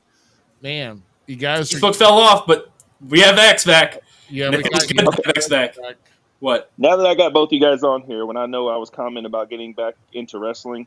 Yes. First I gotta get back in ring shape because I know I'll be blown up in 6 minutes if I'm in the ring. Oh yeah, amen, brother. But my dude, Samoan Watchman, thank you, buddy. Thank you, brother. Thank you very much, bud. Much appreciated. There you go. Okay, go back to you. Your ring shape. But I was talking to the guy who I originally worked for the last time, and he wants me to come back when I'm ready. So how long you plan on being back? Because I want to see Austin Cage back. I don't know, honestly. Because honestly, it depends on my back. I do help write a promotion here in Illinois. It just all depends. Yeah, how good you want that wine to taste? You got to let it set for a bit. Yeah. You know? Simmer. You know what was funny though? He's just like, first thing he says, like, I want to see you back, but he's just like, you are the biggest prick I had out of anybody, and I need that back. You are a prick. Very much so. He's like, you like nobody has topped what you did when I did the poke the lady with the pole in her stomach or spraying people with Febreze. None of that. He's like, nobody has topped that yet. And I need that back. They just probably need you back to spray Febreze across the stinky crowd. Well, Zmiz can say this. I will either sit at ringside cheering you on and pissing everybody off in the crowd, or I'll sit backstage with you. Yeah, 100%. No, but I will probably wait, probably get in ring shape in the next couple of months, and if they allow me to come back, I'll probably come back end of the year. That'd be sick, dude. So yeah, I hope for the best for you. Yeah, you had a car accident. That's what took you really kind of out, correct? Yeah, that's what I thought. People can't drive. Good Lord. You're right. Well, I mean, if the guy was tall enough to see over the damn steering wheel, he probably would have saw the stop sign. Yeah. So midgets, if you're going to drive, use a phone book. Thank you very much. Well, Zach, I told you who was driving. If you recall, I can't say it. That's why I said remember. midget. Yeah, but yeah. So, but I'll keep y'all posted, and I guarantee probably the guy who's running the show, since you guys run the podcast away from the show, that'll help promote. And he'll probably let you guys do that too. Oh, we will scratch anyone's back that wants to scratch ours. That's right. Throwing it out there. Yep. You just don't. Hey, point them our way, and we'll see what we can work out. You know. Mm-hmm. Yeah. Oh man, 19 hours on the road. Oh man, God. Oh hell, bro, what the heck you doing, man? I feel. He's got to be a truck driver or something. Either that or what do you do? The sumo watchman. Samoa watchman. What? Yeah, 19 hours. Sumo. What the hell? It's either you took it's too late. It's too late. Yeah, I know. So it's either he got like a booking like on the other side of the continent, or he's a truck driver. Seattle to Los Angeles. Oh damn! Seattle to Los Angeles. Wow. Family reunion. Well, I'm glad you had fun at your hopefully you had fun at your family reunion. Oh wow. Yeah. Yeah. You don't want to go to family reunions in the middle in Arkansas. So I'm just saying. Whoa! Stop. Well, I'm definitely going to stop. I'm sorry. You don't want to go to Arkansas. No offense. We were just in Arkansas. Guy comes back. Yeah, I just met this cute girl at my family reunion. Yeah, that was your cousin. So, all right, Zach, I'm going to shut up. You do that. Hey, it's some material for you to do. We could do a promo in Indiana. You know, it's Well, no. In Indiana, where I live, it's either they're missing all their teeth from crack, or they just got done visiting McDonald's or the Golden Corral. This is what happens when we just work a bunch of Hales. Shit talking bad guys. By the way, Ruby, nice shirt. Yes, the Falls Count Everywhere shirt. Yes, and then of course, nice shirt you got too as well with the We Talk Wrestling. And that can be found at the Woke Brand. .com, which I got to get my. Do not have the. Yeah, I had it. I don't know. I had the cure. I had the artwork, but the wokebrand.com. I'm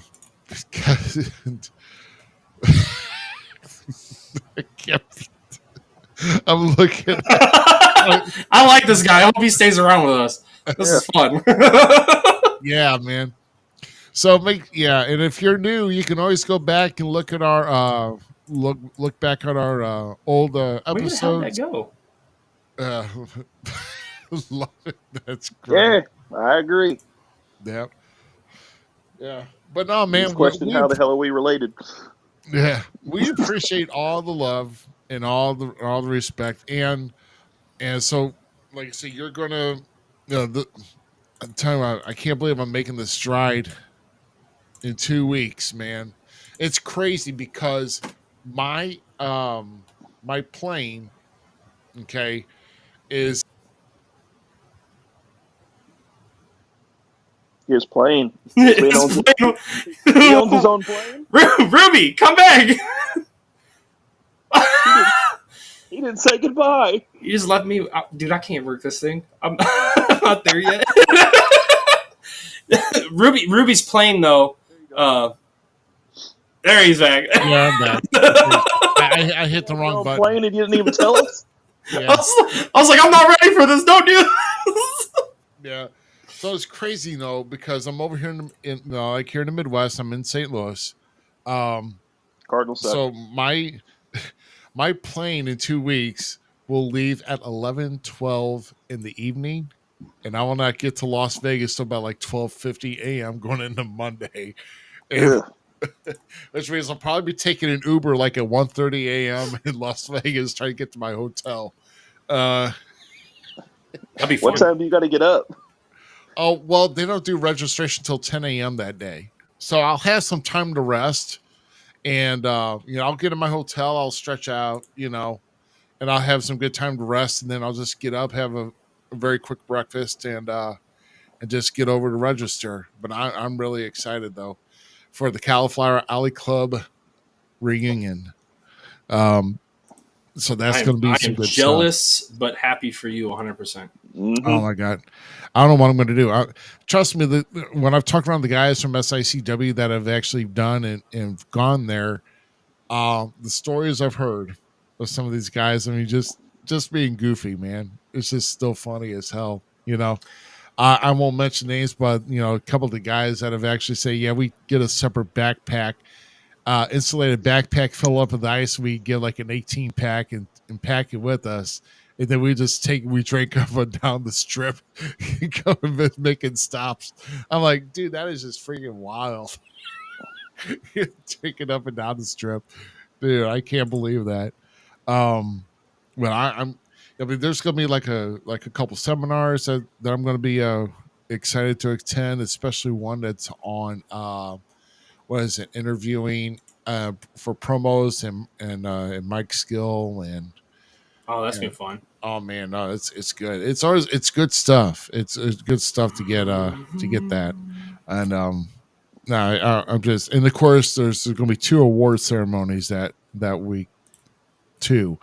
I think like Tuesday night and Wednesday night. Wednesday night will be the end of it. So, and then I'll stay Wednesday night. And I'll go on flight, and I'll start my flight back early Thursday. I think I leave out of Las Vegas like at 6, and then I'll eventually get back in town here to St. Louis at about maybe 12:45 because I got a direct flight going over from here straight to Las Vegas, but then I got a flight coming back that has one stop in Denver and like an hour layover, and then get on that plane.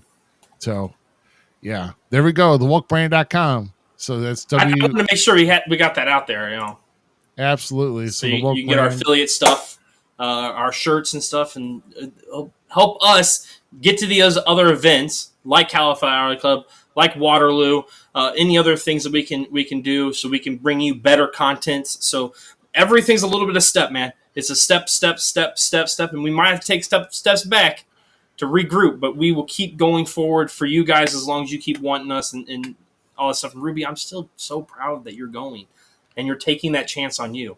I'm glad it's just you too. Like as much as I want to be with you.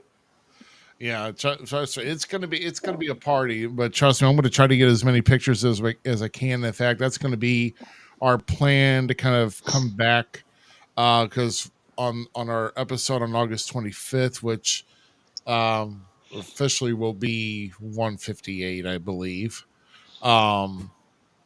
We'll have I'll do my recap at the Cauliflower Alley Club, and of course we'll talk about that. At that time, that'll be the preview for Bash in Berlin. So that's also another thing coming up with Raw and SmackDown this week, because you also got to think about Bash in Berlin is coming up too. So that's what, 3 weeks away, right? 4 weeks away. 4 weeks. 4 weeks away. So it's on August 31st. Gonna be the same. I remember. Yeah, it's going. I think it's gonna, and it's over in Germany, so I think they're gonna start in the U.S. or probably like around maybe in the afternoon. I'm thinking like It'd be about 1, 1, I think. 12 like or 1 Central, I think. Because I'll be on my way down to Corning, Arkansas anyway, so I'll probably be watching the show as I'm driving or listening to it, whatever. That's fair. Yeah, but no, Crusher better give you that title match. Crusher better give you that title match. Yeah, man, or give me a number 1 contenders or something, man. You know, Devon Graves and I would do something else. The Samoan Watchman, what you can do for us, my friend, is like, subscribe, share out with your friends if you've enjoyed it. If you go back and watch us and you enjoyed it, share out with your friends and tell them this is the place to be. Buy the merch. Support us by buying the merch. And let's just keep growing, man. We really appreciate each and every one of you tonight. We had a great turnout. I want you guys to know that. We had a great turnout tonight. And you guys killed it. And thank you. So each and every one of you that watched, thank you. For the ones that aren't still with us, thank you. Keep supporting us in the ways that you know how. Share, like, subscribe, buy the merch. There's your 4 things. Right. I'll say, go ahead, Ruby. Now I was going to say real quick, that QR code in the top left-hand corner, if you want to go back on the replay or if you got a separate device, you can scan that. That's where you can find where we're at. That includes our TikTok. That includes our Instagram.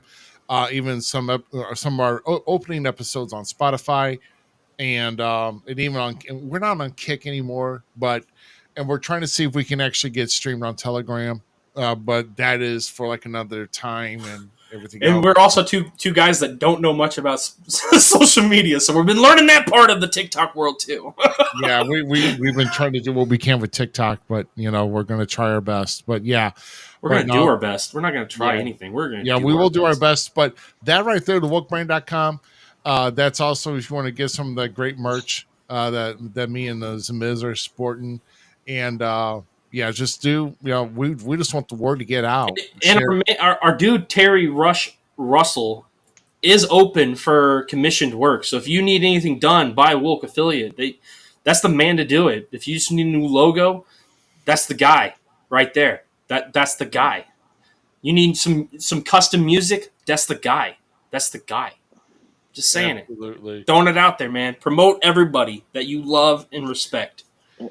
I'm sorry, Austin, go ahead, brother. I didn't mean to cut you off. No, you literally said what I was about to say, like mention all the fan pages like Twitter and all, whatever you want to call it. We're on X at fcc.podcast.com. FCE podcast. There it is. Yeah. Say, follow all those and then give them a retweet and all that, and they'll follow you right back. That's the best way to do it. Actually, that's the way it's done. That's the way it's done. Yeah. So at Falls Count everywhere on Facebook, YouTube, Twitch, and then of course on X at FCE Podcast. That's where we're at, and we're coming at you every Sunday night. So I can't wait to get out to the West Coast.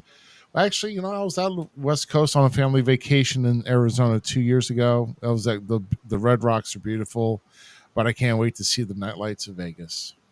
So that's gonna be good. Now just watch out for the she-mails. Stop it. Wrap it up. Let's go home. Yeah. Look, I'm being serious. Stop it. Some do Sheila checks. I just look for Adam's apples. Yeah, there you go. See? You guys are terrible. God dang. Hey, you got frogs in your throat. What am I going to do with you two? Oh, my God. You guys are fired. I'm just trying to help my boy out, man. You're fired. Well, ain't the first time I've heard that. This is... Thank you, folks, everywhere. It's been a great night. This is the last time you've seen Austin Cage. Hey, I went out like I always do. With heat. Oh, my God. That's cool. The Samoan ain't helping it. What are we doing? There you go. Yes. He is official. That's true. That is so true. He is official. Oh, my gosh. That is awesome. Once again, X, you killed it tonight. YouTube killed it tonight. I'm really impressed with YouTube. Thank you very much. Once again, like and share the show. You get the I didn't know pass. That's great. Woo!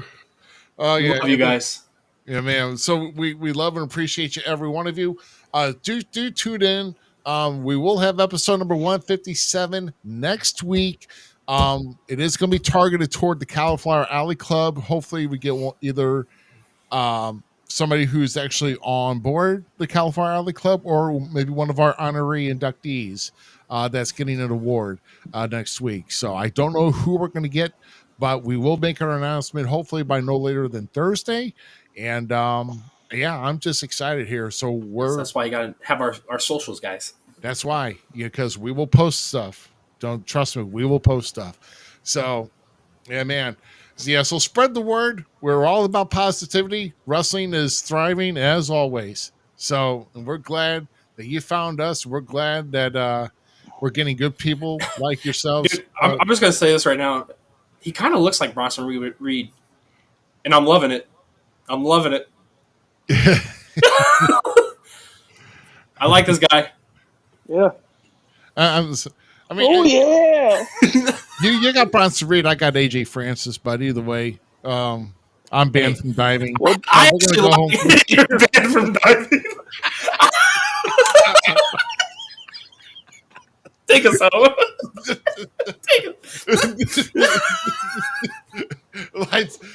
So for Lights Out Austin Cage and the Gem City Mouse Zmiz, I am Rough Cut Rick Ruby. Thanks a lot for tuning in here tonight. Mania. And where's my little music? I like my little music. Here it goes. You like the little music? Are you banned from diving? Break my neck if I do. So